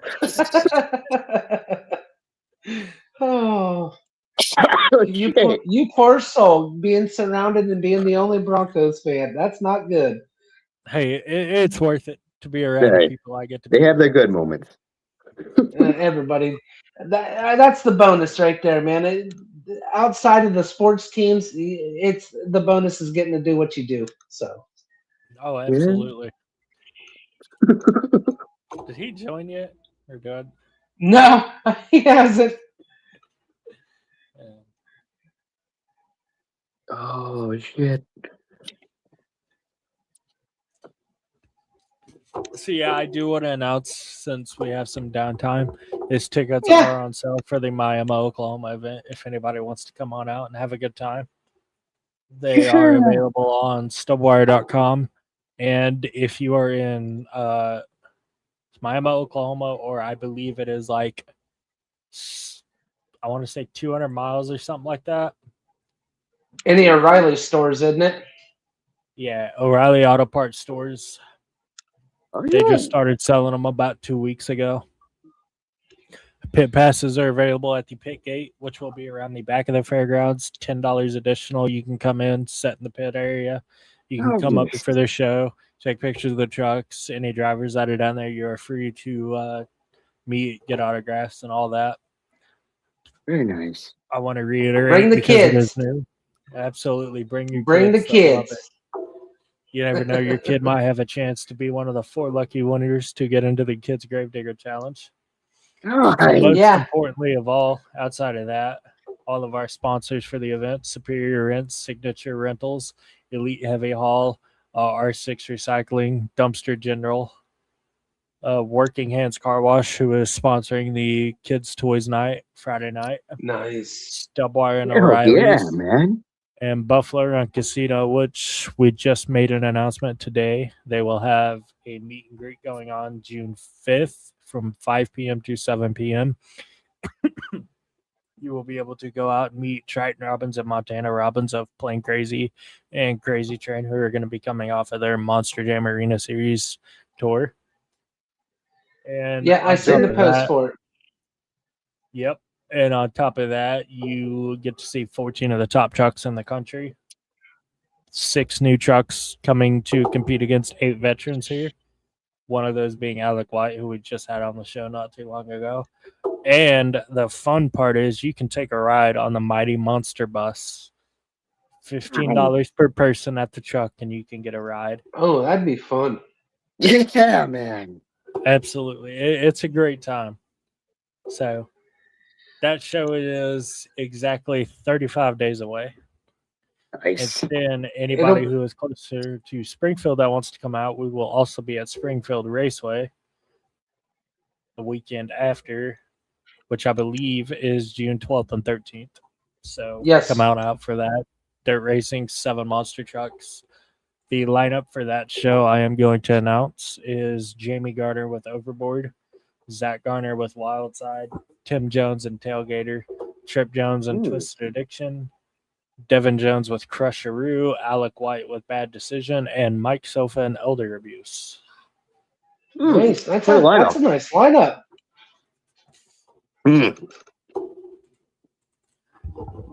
There will unfortunately be no tough trucks at that event, but you get dirt racing, so, and a pit party. So come on out, bring a family, bring your friends. It's all around a great time. Family friend or family fun. Yeah, it's all around family fun. There's my words. There you go. Yeah. English isn't my first language. Just ask my boss. I have As a- 70,000 grammar emails to correct. So As we say on our Saturday night and here on the network, words are hard. That's one of our quotes They on are, the show. man. words are they are very hard. Indeed. So we're in about 7 minutes. Oh, nice. You did it again. You're fired. I'm taking you off the show. See ya. Oh, well, I made it an hour and 53 minutes. That was longer than my friends thought I was going to make it, so I'm impressed. Got a mind of its own, man. Oh, yeah. That's the bad part about having one of those the buttons that is all you got to do is barely brush it and it shuts it off. Exactly. Like, all I got to do literally this corner here and it's off. So while I have a There you go. Button. I'm going to retire after this. You can't until after Lee comes up with you. Then you can retire. Okay. Oh, man. I'll give it a little bit and then I'll retire.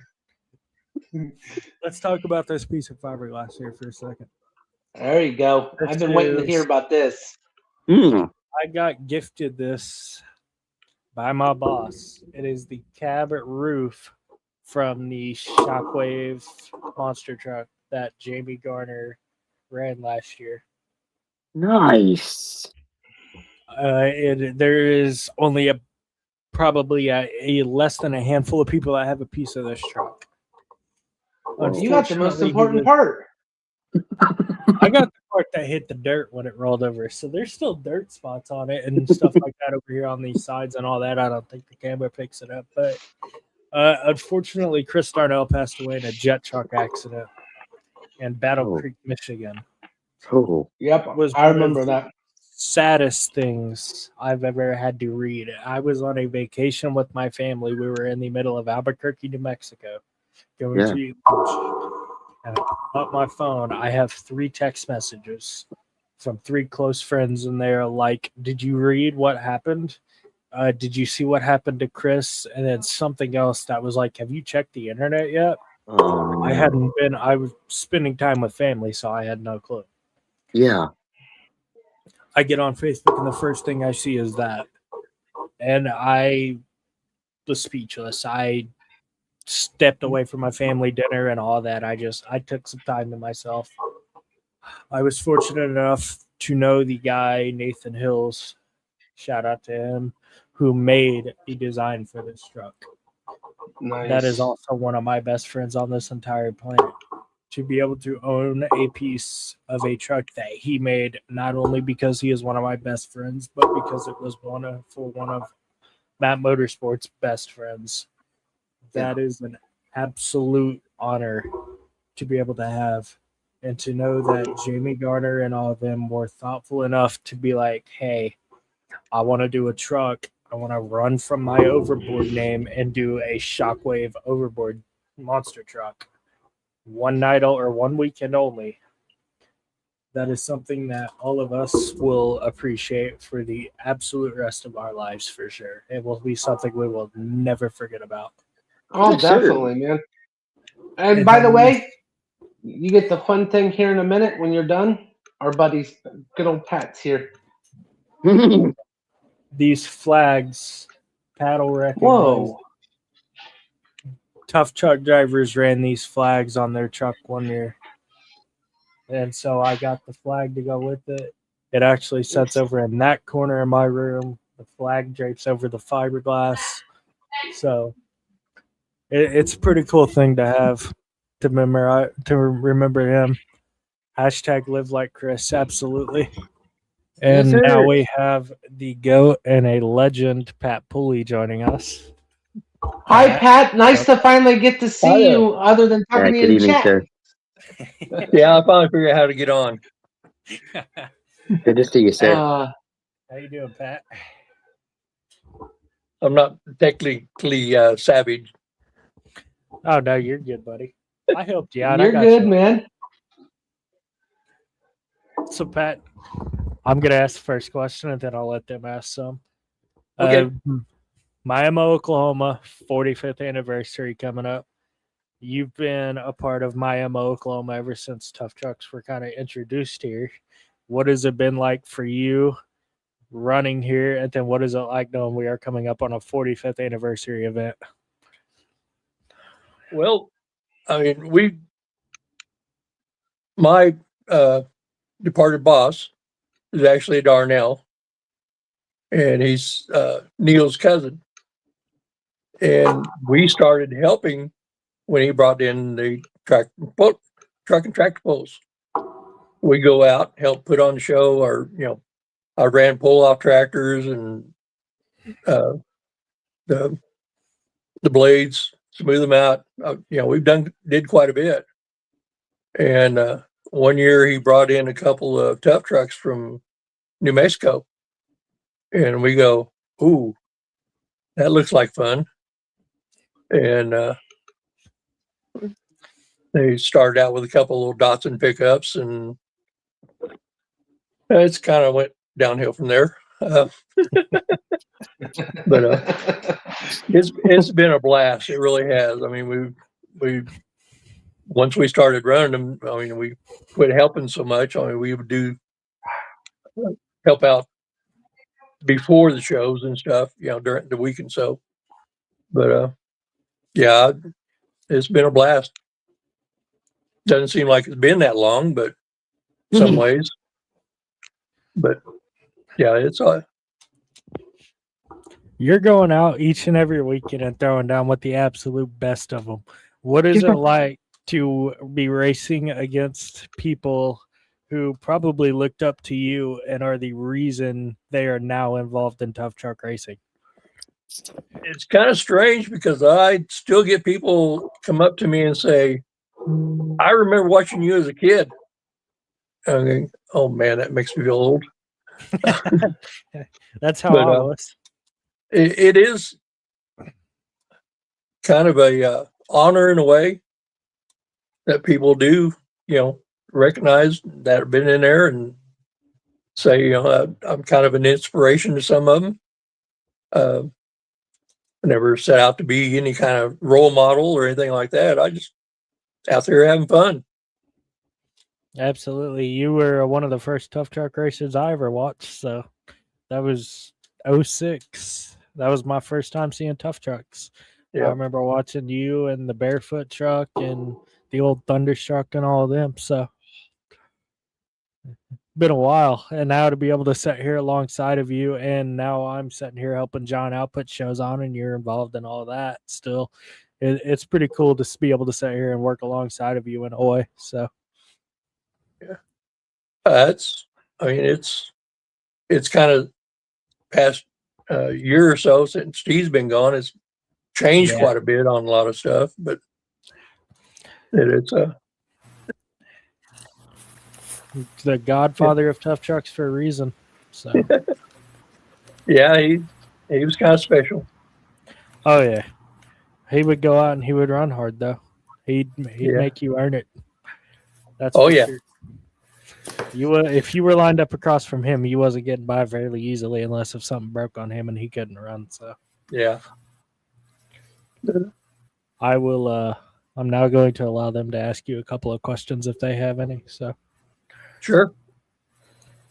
So my first question for you, Pat, besides welcome to the show, other than being in the chatter's box, and thanking you and I want to thank you for being a supporter of my show. I appreciate it. No problem. I enjoy it. Good. I'm glad. I appreciate that. I'm not really this comfortable being in front of the camera. So one of the things I've asked, what's the secret to keep doing what you've been doing for all these years running Pro Tough Truck? Would say not being too bright, but it's a little hard on you. Oh yeah, I agree. But I like I said, I'm out here having fun, and I mean that's my biggest thing is I'm not super competitive like some of the other ones. I do want to win, yes, but I'm just out here playing. If I can beat somebody, that's great. If I get beat, that's fine too. I don't get upset about it. Like I've made, you probably have heard me many a times. You've set the standard for anybody out there in the motorsports world, including the tough truck world. I mean, 69 years old, still out there competing with everybody, and you're like Morgan said, you do run against the best in the country.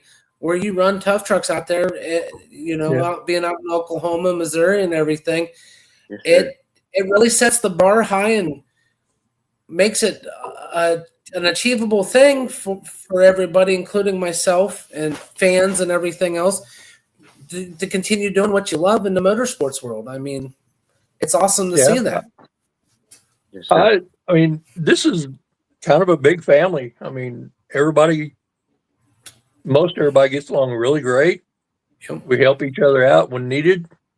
I mean, I wouldn't trade for anything, really. I'm fortunate to have a very tight-knit group here in Ohio. And of course, you've seen the majority of them I've had on the show as guests that, and they are, and you are right. It is a giant family, especially, I mean, you do have a few that you kind of want to smack around sometimes, but I mean, other than that, everybody's willing to help everybody. It's awesome to see that stuff. Yeah, I watch a lot of videos from races there and West Coast. Oh yeah, Larry McCormick's got a hell hell of a series out there out west that he does out in California. I follow Yeah. a lot of his stuff when I can. I mean, Yeah. so But yeah, I love sitting here watching videos from other places. I really do. like I've said before, and like I told Morgan, I said it'd be awesome to be able to get a East Coast, Midwest, and West Coast meet somewhere in the middle with the pro tough trucks to find out actually who's the best. And then Morgan came up with the best idea: have each truck have a three line up against each other, 3 different sections, and race to see who's the best out of the whole group that shows up. Yeah. I think that'd be cool. Oh yeah. Yeah. I mean, I'll be the first to admit my truck is not the fastest, but it is reliable, fairly consistent, as long as I get my right foot right. Biggest problem I have is my driver. But yeah, it'd be fun. Really would.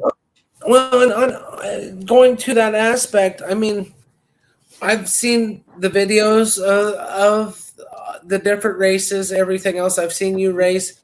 Personally, the guys I have said here in Ohio, sometimes it isn't always the fastest guy. Like you said, isn't the fastest guy. It's the most fastest truck. It's the most consistent setup and everything. And it takes the driver to do it that usually ends up winning most of the races. I mean, it's a consistency all across the board. It ain't just go out and I'm going to buy the fastest or what I think's the fastest truck out here and then go try to win races. If you can't drive the fastest truck, it's pointless. Yeah. I mean, mine, we originally built the truck and Steve Barnes drove it for several years. And he wanted to build his own. So I took it over around 03 and just keep making little changes to it all the time. But it's been a really good truck to me. It really has. Been over 5 times in it. Broke the wheels off several times. Still putting it back together and still racing it. Yep. At 69 years old, folks, this gentleman is still out there competing with us young bucks. So, Yeah. I mean, that says a lot. The race in Springfield, August 1st, that'll be my birthday. Well, hopefully I'll you be can come 70 home with that a win. Hopefully you come home with a win that night on top of celebrating your birthday that night. That would be awesome, man. I've never had very good luck at Springfield, but you never know. You never know. What's the saying? A blind squirrel can find a nut every now and then. Yeah. Do it. Yep. Biggest thing is never give up. Sure. Morgan, you're being called out. You need to talk to the boss, man. Get some fireworks for the show for that night. Hey, listen, don't give me any ideas. I come up with a lot of shitty ideas, but I come up with a lot of great ideas as well. So don't give me any ideas out here. That idea would be awesome right there, especially for an intro and stuff for him on his birthday and everything. Get a little pyro action going on as he comes onto the track. Yeah, let's just run the race and have fun. Exactly. That's what it's all about. Well, yeah, man. I'll do something. I'm creative. I'll think of something. Yeah. I don't know. I don't know how much you get to watch when you're sitting there in the pits. How has it been to see the evolution of the monster truck side of what John's been putting on in Miami from when you started to what is going on now? Well, we really don't get to see much. I mean, during the middle of it, I mean, we're looking, make sure we didn't break anything, this, that, and the other. So, I mean, sometimes we can see some of the freestyle at the end, but quite often we're still loading up and getting ready to leave. So we still don't get to see much of a show. What's it like to be? Oops, sorry. No, go ahead, buddy. It's your show. So what's it like to honestly be part of something as big as that show there to run with these monster trucks and everything, and especially with the history you have being at that fairgrounds? Well, it's in a way, it's. I mean, you get used to all the people around, and I realize, from the outside, it is a big deal. But when you're down inside and you're busy doing stuff, it's almost not that big a deal. I mean, it's kind of sad to say that, but you're busy thinking about, what do I need to look over on the truck? So you don't always pay that much attention to the other parts of it. Gotcha. It's kind of a double-edged sword. I mean, like I mentioned before, I live and have lived on Route 66 pretty much my whole life. To me, it's just a road. Right. A lot of people make, they fly over here and ride on it and this, that, and the other. And to me, I spend so much time on it. It's not that, It's just second nature. It's just something common. It's just something I've lived with all my life. So, I mean, it's always there.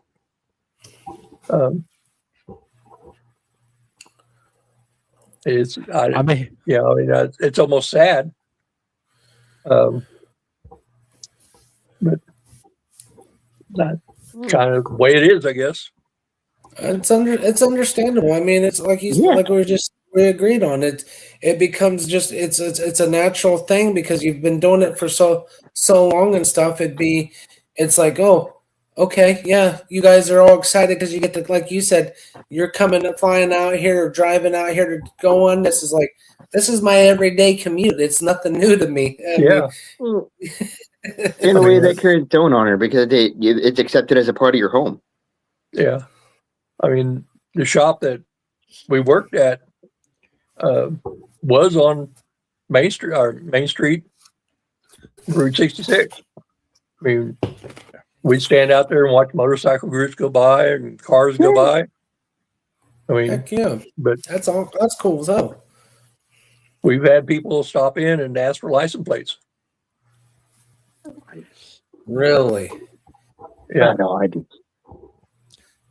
Pat, I'm gonna ask you one last question, and it's a good one. So you're obviously up there coming towards what is probably going to be the back half of your kind of racing career. Whenever you decide to call it quits, does the troubled name go with you? I don't know. I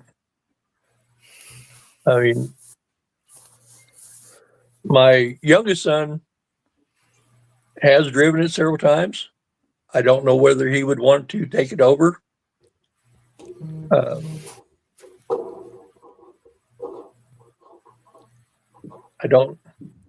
I never really thought of it. If you had to put some time on it, how much longer would you say you could probably go at this level for? I'm hoping for a couple more years. I mean, I've had some health problems. After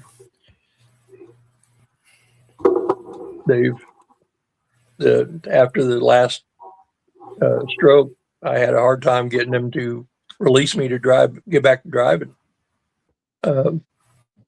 But a lot of it depends on how well healthy I stay. But I'm hoping for at least a couple more years. Pat, I appreciate you taking the time out of your evening to come on. I know you're a little camera shy right now, but we appreciate it, buddy. I will personally see you. I will personally see you here in a few weeks, buddy. If they have any more questions they can ask, I got something I am doing right now. So, okay. Actually, Pat, I appreciate it for all the support in the chat and everything else, and definitely for coming up here tonight and stuff. I wish you Sure. the best of luck the rest of the race season for you and everything. And once again, thank you for being a supporter and stuff of my show and everything. I really appreciate it. Yes, Thank sir. you for having me. I enjoyed it. It's great to see and you I still enjoyed going doing what seeing you your love. show every week. I'm gonna keep doing it as long as everybody keeps coming back and keeps watching, man. I'm gonna keep plugging away at this. I'm enjoying doing this stuff. Good. Alrighty, Pat, I appreciate you. Love you, buddy. I will see you here in a few weeks. Thank you for taking the time to come on. You're welcome. Have a good night, Pat. See you Thank you later. again, sir. Good to see you, Pat. Right on, man. Everybody, a living legend in the tough truck community, man. That was awesome to have him up here on the show. Alrighty. So I'm going to be silent for a minute. I have something happening for this show. I'm trying to get sorted out. I will let you two kind of chit chat. If you have any questions, ask me. I'm just going to be a little bit distracted. But You're good, man. I know we're coming up on the end of the night. I got about 45 more minutes left in me, so I've got one more person I'm trying to get in here. So, Well, yeah, we'll get it going, and yeah, because I got to go get my son from. Actually, got to pick him up from work a little after 11, so it'll work out good. Yes, sir. I do actually. While I wait on a response, I would like to give some shout outs while I have a chance, if I may. Go right ahead, buddy. You're more than man. welcome to, man. Go for it. So the first people I would like to give a shout out to is my mom and my dad. They have pushed me since I was a kid to be able to be the person that I am today. They have allowed me to pursue my dreams. They've always told me anything you want to be, you can be when you grow up, as long as you fight for it. Lo and behold, here I was. I took my shot. Now I'm here. This is going to be an entire group of people I want to shout out. So first off, I would like to start out with John Darnell and Rue Darnell. They're a husband and wife. They have given me the option and the ability to be able to join their family and be a part of what they do. So John got Map Motorsports from his father, and his father set the platform for guys like me to have a place for themselves. I would like to give a shout out to Dylan and Caden, two of our tech officials. Absolutely down to earth people.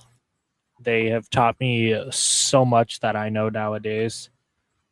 I would like to give a shout out to who else do I have? Tim, Tripp, and Whitney. They have also helped me out. They've allowed me to do some work with them, some things. And I would also like to give a shout out to every single one of the friends and family that have constantly inspired me to keep being a great human being for the last 25 years that I have had the luxury of being alive for. Without any of these people who have given me the opportunity to do what I am now doing, I would probably not be where I am at right now. So just to be able to live out a dream it's pretty speech taking, to say the least. It's awesome to get to see people doing that, man. It's getting to do what you want to do for your dream and everything else. To see it and especially get to see it firsthand with having you up here on the show and getting to share it. So I mean, like I said before, it's a great honor to have that. Yes, sir. Absolutely. I will let you two chat for a second while I figure that No problem. No worries, man. I told you Johnny tonight was going to be a special night, and it's turned out to be one of the best nights I think so far that we've had. I mean, yes, we've had surprises with guests and stuff, but tonight I think so far this one's going to be a tough one to top. Oh, for sure. I mean, I know I've said it a lot through the past, but tonight is really one of those conversations where it's endearing seeing where you guys where they've come, you know? Right. Yeah. And how they built themselves up. It dropped off. It'll be all right.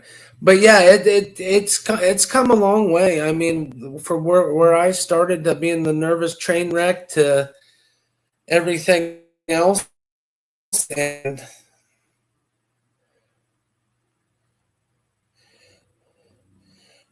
everything to come to where we are now to have what we've had. I mean, I've had a 4-time Grand National Modified Pulling Truck Champion on the show. I've had Sure. a few other people and everything else on the show. So now adding Morgan on here with Map Motorsports. I mean, Yeah. it's the show itself is come a long way from my stutter box and having somebody hold my hand for my first 4 or 5 shows to having guests and actually enjoying here.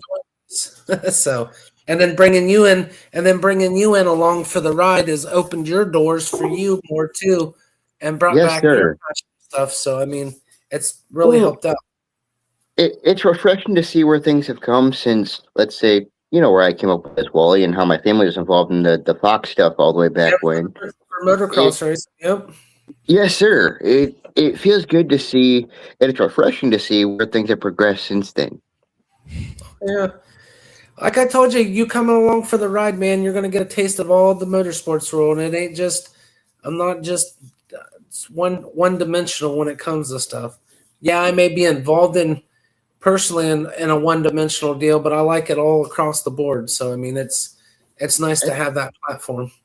That's part of the passion, It extends to, okay, I get the same feel off of this. I love it just as much, Mm-hmm. Yes, sir.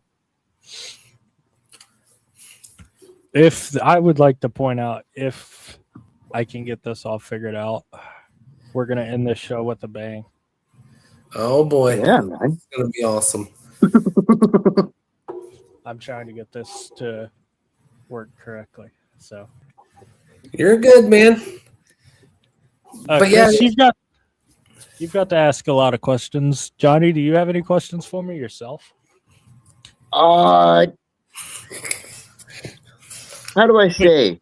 Put you on the spot here, buddy. there you go. What's your goals for the future, man? Where do you hope to see this take you? Full time. So I had a conversation a while back. I would love to make this full time, but I will not leave Map Motorsports in order to make it full time. That is how much I love this group of people that I am with now. I can't. I don't have the heart. Understandable. I love the people I'm with too much. I can't. We literally, the second the Springfield show ended and I was on the road back home, it was like, damn, the weekend's already over. I'm already ready to be back. And here in a month from now, actually, I will be back with them. So that's the kind of group that I am with. And that is how happy I am with the people that I am with. It is like, that speaks volumes, man. Absolutely. I wish I could be on the road every weekend with them. But it's quality over quantity. So nice. At some point, typically you like.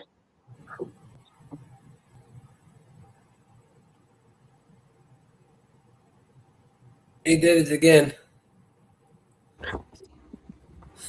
Oops. At some point, somebody's going to join backstage. We're here. Somebody's going to join backstage. Just let me know because I got an introduction I want to do for this one. So I sure will. Hey, sit on your hands so you don't touch the mic. if I do that, I can't relay information here. So yeah, that's true. It happens. I gotta have these to do this. Yep, I get it. But I gotta have this in my face, and I want to always grab it. So it's like shit. It's one of those damned if you do, damned if you don't things with the mic. Yeah, right. I'm screwed either way. It's like, well, I want to hold it, but at the same time, if I hold it, I'm gonna hit this magical damn button right here, and I'm gonna go red and F off. But understandable. You got any more questions you want to ask him, Johnny? Shit, man. I don't know about questions, but as far as comments, dude, for already where you've come doing this, you've already seemed like you've got a wealth of knowledge to you. That's something to be respected. You're already off to a great start with this. And I say great start, but it sounds like you've been doing this for a while. Me? Yes, sir. So I've been around monster trucks for a while. 2006, I was a kid. Working with them, driver interactions started around 2011. First driver I ever met was Jim Kohler. So Nice. I started off pretty hot when it came to like meeting people.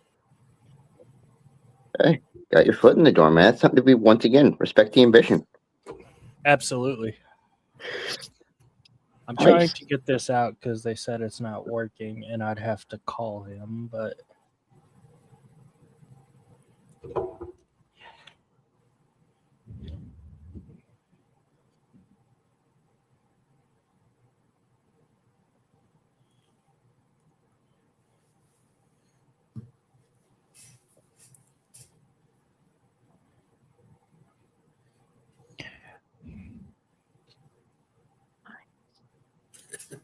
We all three went silent. yeah, I am. They're having issues. They're on the road right now, so Oh, that's understandable. I'm trying. I'm doing what I can for journalism and cataloging a lot of this information.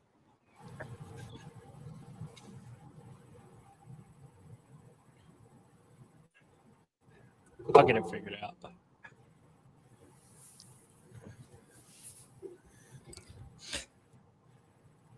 So yeah,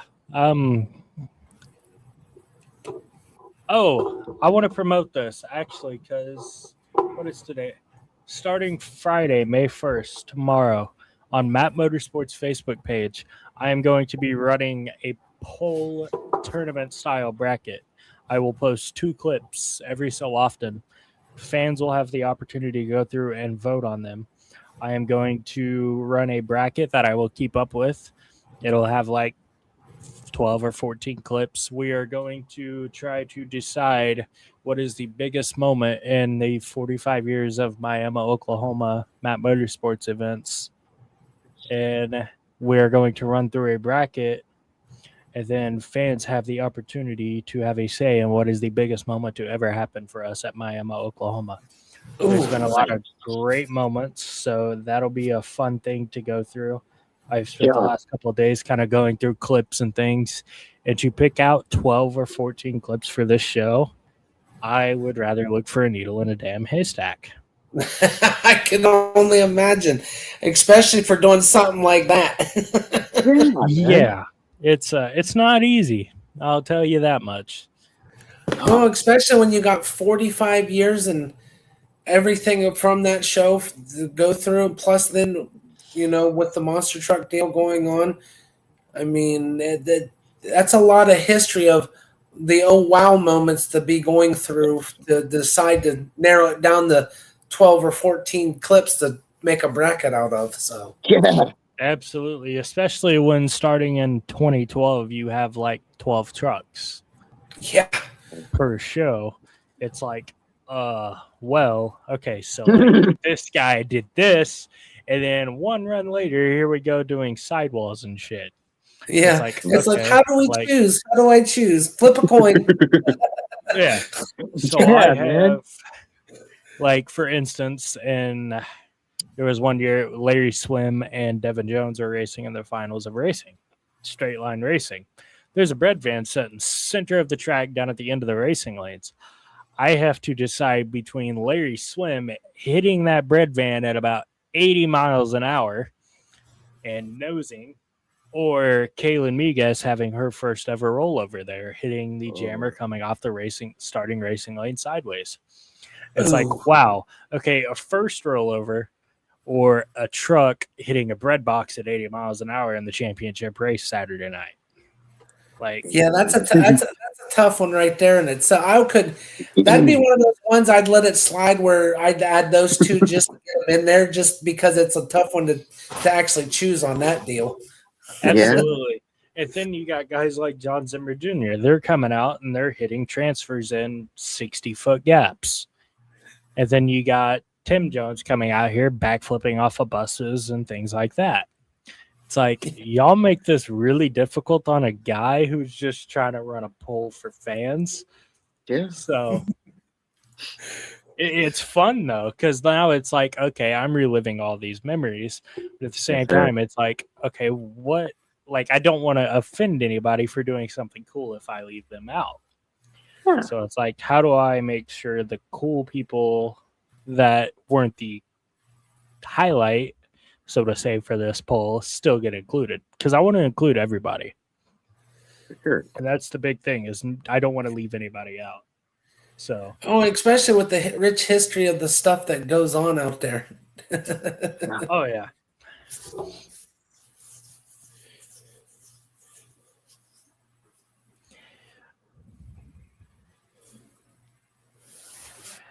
And there was a clip I had sent you that we didn't get on this show. It was in the intro video, the TMB truck coming off the ramp sideways and doing the sidewalls. It's like, I got to decide between that clip or potentially some of the biggest air off of a bus stack I've ever seen. Would that be Trip So Wilson's deal? Nah, that was a Tim Jones deal. Trip Jones is the freestyle I had sent you from the indoors. That was the one with the double sidewalls and all that. Here you go. You ready for your big introduction? The person's here and ready. I'm going to bring them up. Oh, I'm ready. So here we have Tim Jones, one of the wildest drivers on the independent monsters truck circuit you will ever see. Tim, how are you doing, buddy? How's the ride? Not too bad. How's everybody doing today? Good. Pretty Thank good. Doing all right. Thank you. I appreciate Guys. you for taking the time out. Yes, sir. Yeah, this behind the scenes action of traveling down the highway to the show, you know. Squeeze everything in from behind the steering wheel. You're all good. Just stay safe. Don't wreck. Yes, that's all I ask. For sure, man. So I'm going to start this out. Yeah, I got my headset on. You've been competing in Miami, Oklahoma since about 2019 now. And the one thing that has eluded you this whole time is a King of Miami trophy. You have done everything possible to try to win that trophy, from doing backflips off of buses to hitting the sides of buses to do flips to sidewalls in the TMB truck last year. What do you personally think it is going to take for you to get over that hump to win a King of Miami trophy? Oh, the thing with King of Miami is everybody comes to lay down everything they got down there, and it takes consistency. I mean, it's going to take some good, a decent skill score. Racing is my downfall. I'm not a racer. So it's going to come down to keeping the truck together and getting some good freestyle scores. And, this year I got high hopes and expectations of myself to give it all I got again, I believe last year was the closest you had came to winning that trophy. I could be wrong here, but I believe it is the closest. Talk about what it was like last year to represent the TMB TV guys and run that truck and burn it to the ground for all the fans. Oh, when Ross and them come to me about that and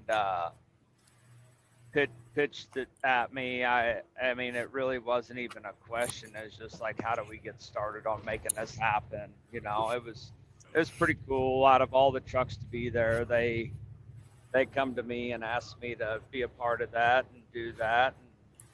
uh, you know, that's one of those irreplaceable, you know, shows. You know, getting to do it there, doing it at Miami, doing it for TMB and everybody that's been behind them all the years and being a part of them, for them to be there. That was pretty cool.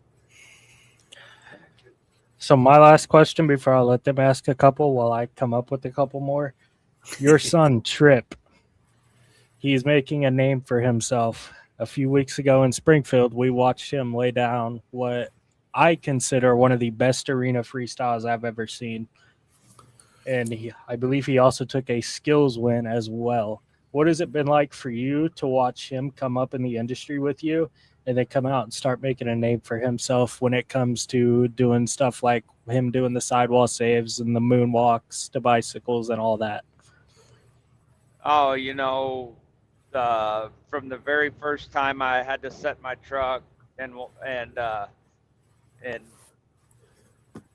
that boy's been, you know, been a part of this, and you know, been a part of the team, and always put his input in, and till now, you know, when he got his first chance to set in a truck, I mean, he was a natural at it, you know. He's done so well, so controlled. I feel like it's slow motion to him in there, you know. He just, everything, he's doing awesome. I mean, words really can't describe how excited I am to see, you know, all the growth that he's gained in just you know, 20 shows. He's only did like roughly 20 weekends in a truck, and he's doing stuff that I've been driving for 12 years, and he makes it look simple. Absolutely. And it must be awesome for you to be able to witness him coming out with big wins like that.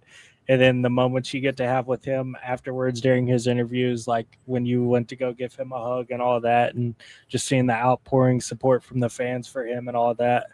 So that must mean a lot for you.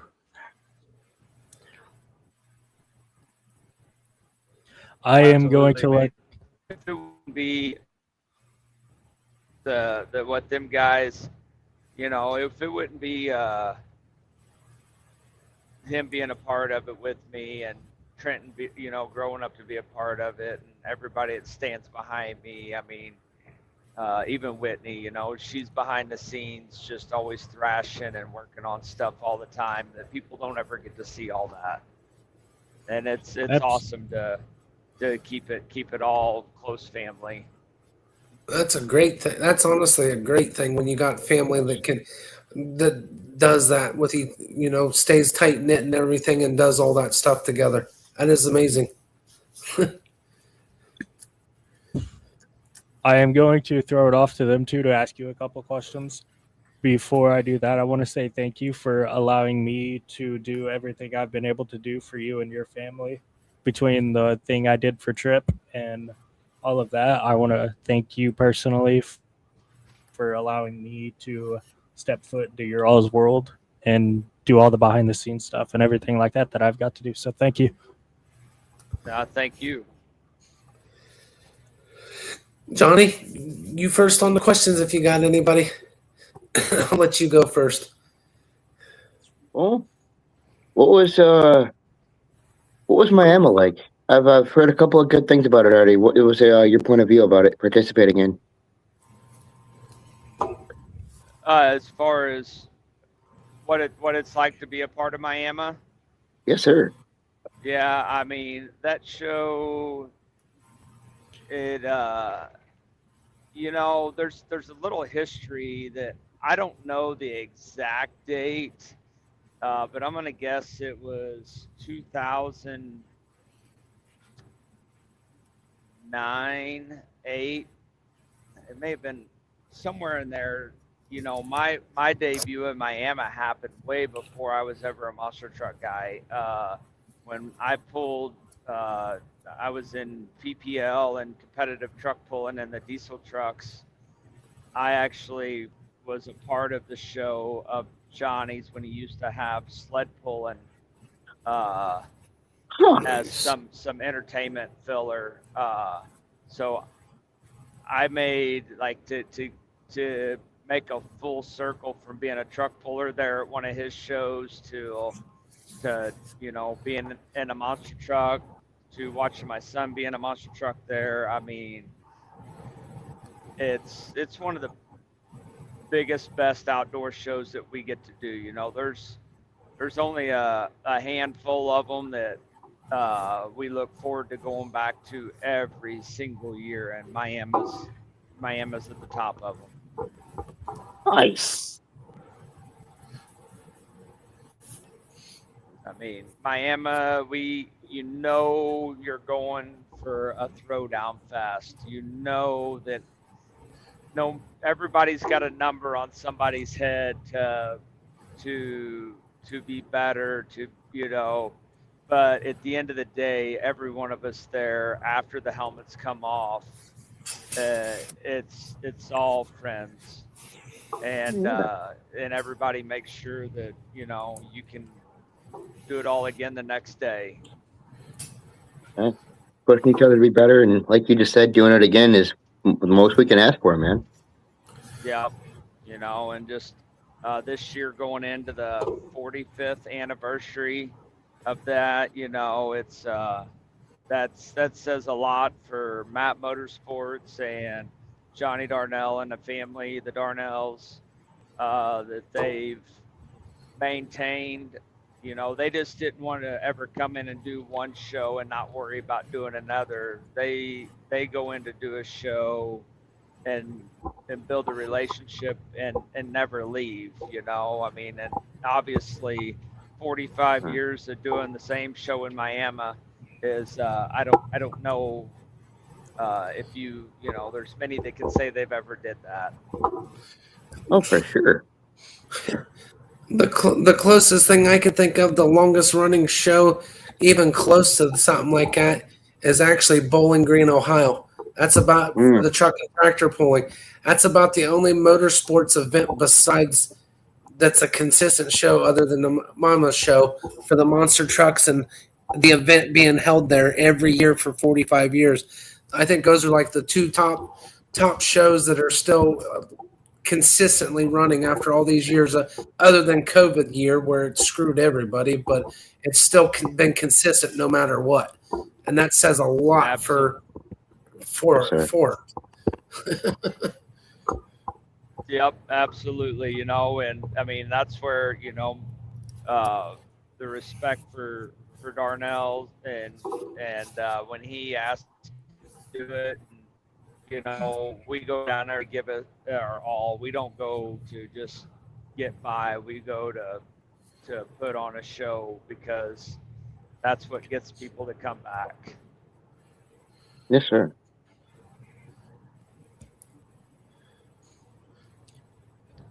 So is there an influence behind your ragged edge driving style, or is that just how you got into a truck and kind of turned out to be? Because like you do some of the craziest stuff that nobody would think of to do, between nearly doing mini flips and skills off of the back of racing lanes, to backflips off the side of buses, to whatever else comes to your mind to do. Is there kind of like an influence behind you being that innovative? Well, I mean, the thing is with it is when I first got started, you either can win or you can crash hard trying.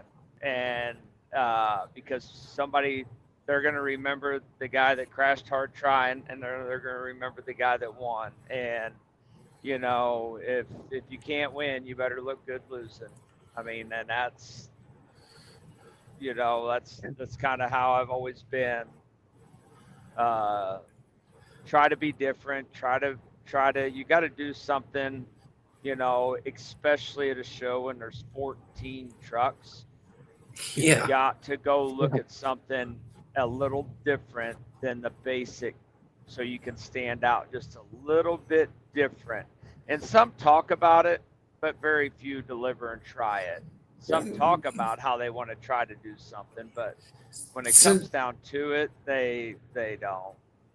So it sounds like to me you're the one that when they say push the envelope, you like pushing the envelope when it comes to doing things. Oh yeah, absolutely. I know our trucks are built is safe, and the equipment that is up there.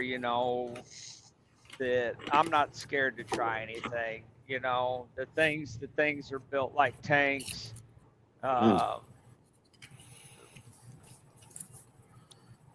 No expenses spared on the safety in them, and we just, if I want to try something, as long as it's safe to try for fan safety purposes, it don't bother me. I'll Right. try anything, like that, as long as it doesn't jeopardize, fan safety.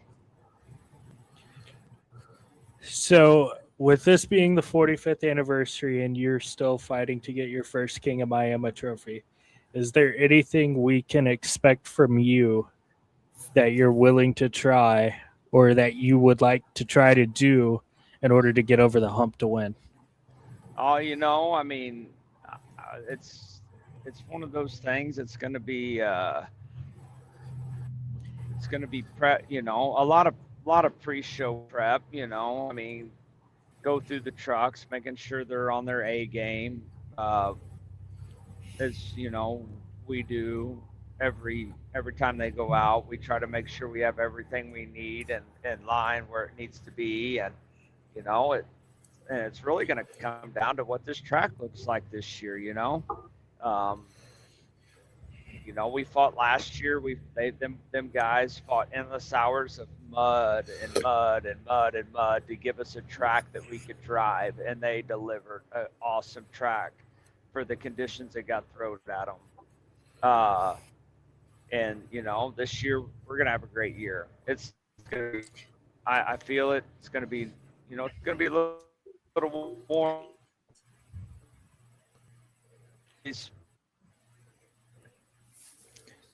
And track's going to look like, and it's really going to come down to being invasive to what's out there. Just have to see what Johnny throws at us. So I can tell you now, because it is being advertised by us, we will have a purpose-built backflip ramp. What are the odds we see a wheelie bar go bye-bye on the back of the Gator and the Gator go rotate 360 degrees? Well, the Gator don't for sissies, so it's always off.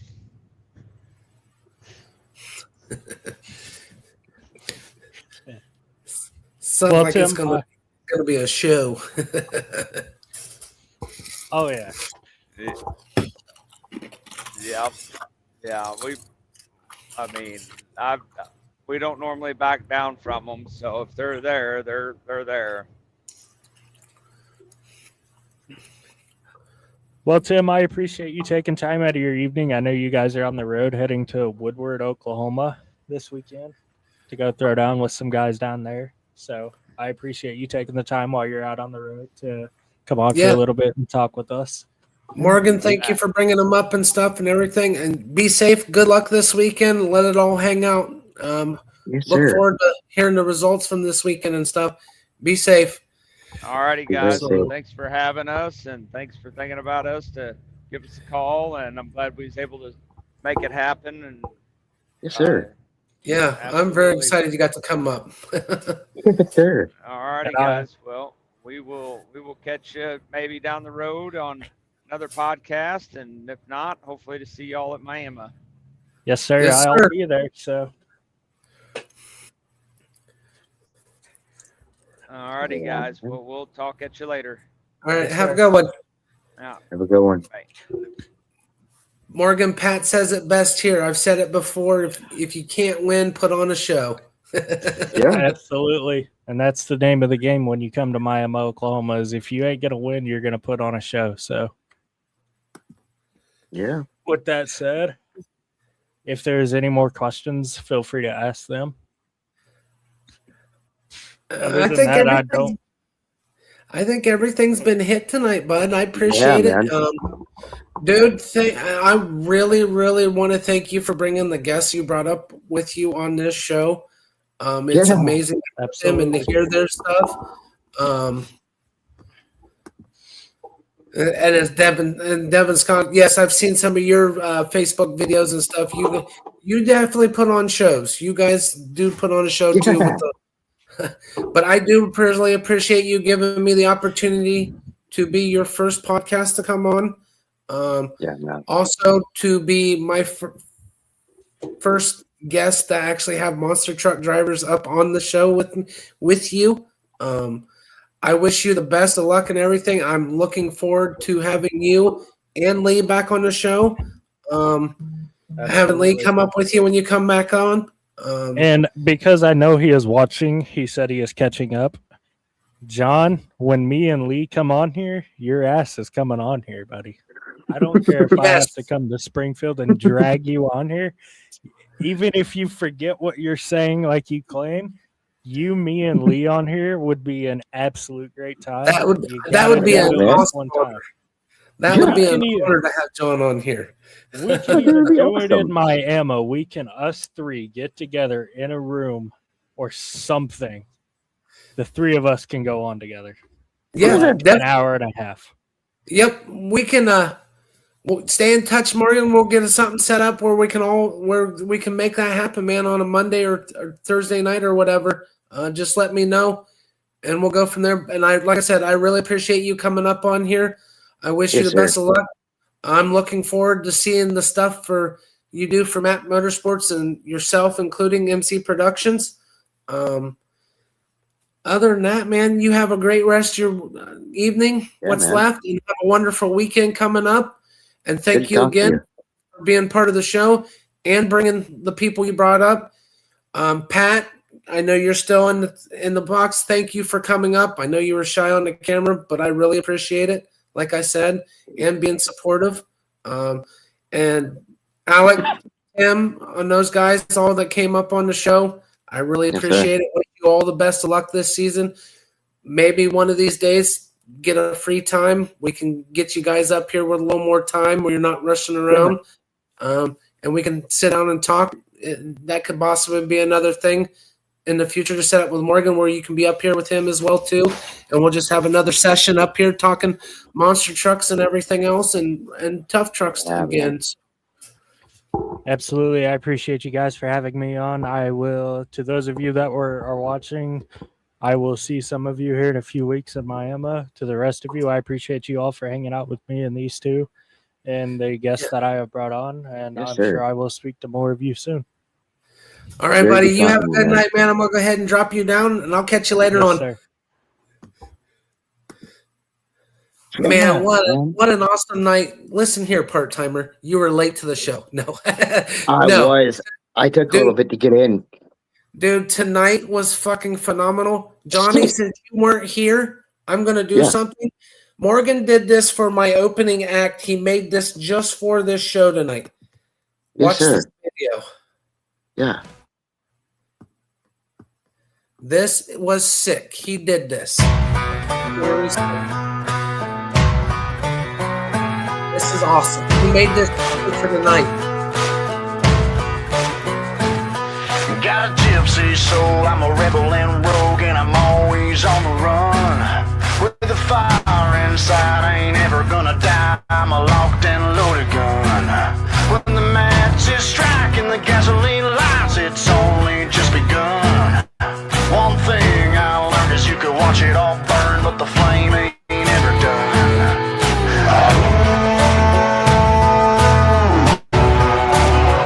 Raise them up a little higher. Your lighters, outlaws and outsiders.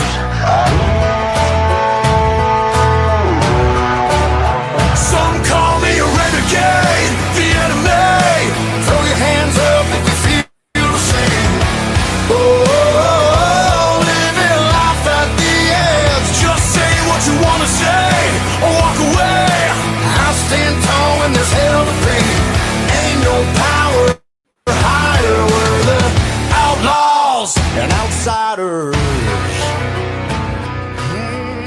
Dude, I told you. Yeah. That was courtesy. That is courtesy of Morgan. That is the kind of stuff he does for Map Motorsports and his MC productions that he does. Yes, he sent me that today. That's what he threw together for the show, and I used as the introduction for Speedway Stories tonight. That was kick ass. That was awesome, man. Yes. How well it was put together and the clips that were used. Oh my Yes. goodness. And that was from their shows and stuff that they do. I gotta say that the last clip it just showed really got me. I was like, oh my goodness, the dude's out there just fucking turtle showing the fucking truck. We're going to wrap this up tonight. Thank you guys for tuning in and everything else. The Speedway Thanks, Stories. I everybody. hope you all enjoyed the show. Thank you, everybody in the chat. I appreciate it. Good to see everyone, man. One of these days, hopefully make it out that way. Just catch one of those shows and stuff. I appreciate you all. Appreciate Morgan, and like I said, coming up on the show, willing to be up here, and me and Johnny being actually his very first podcast he wanted to be on. I mean, that says a lot because he mentioned it. He likes to be picky about what he wants, and I get it. I mean, because he's got a name to make for himself.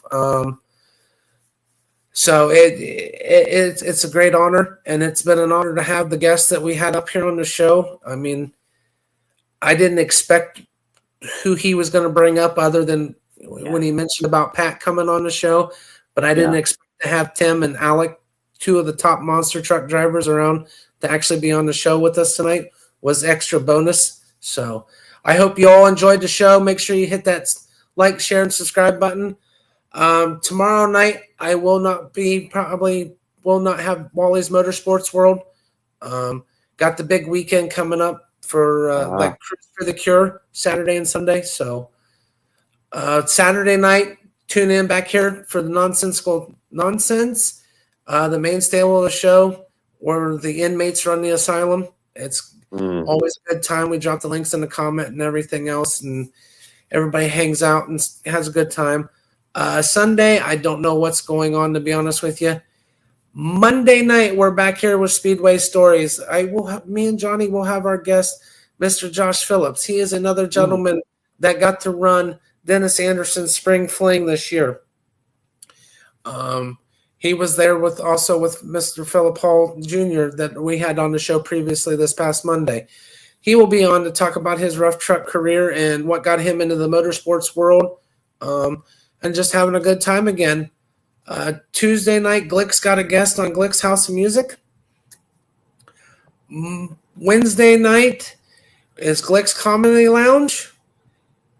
He brings in stand-up comedians and everything on the show. Make sure you tune into that. Thursday night's another edition of Speedway Stories. I'm working on getting a guest for next week, if possible. And then I'll definitely be back next Friday night with Wally's Motorsports World to let you know about how the weekend went and everything else. And talk shop then. And then that's the way it is. Everybody have a good rest of your evening. Thank you again for tuning in. Like I said, make sure you smash that like, share, and subscribe button. Go back through if you didn't watch the replays of all the shows. There's something for everybody here. You all have a great evening. Johnny, thank you again, buddy. Thank you, brother. We'll catch you guys on the next one. Bye. Peace.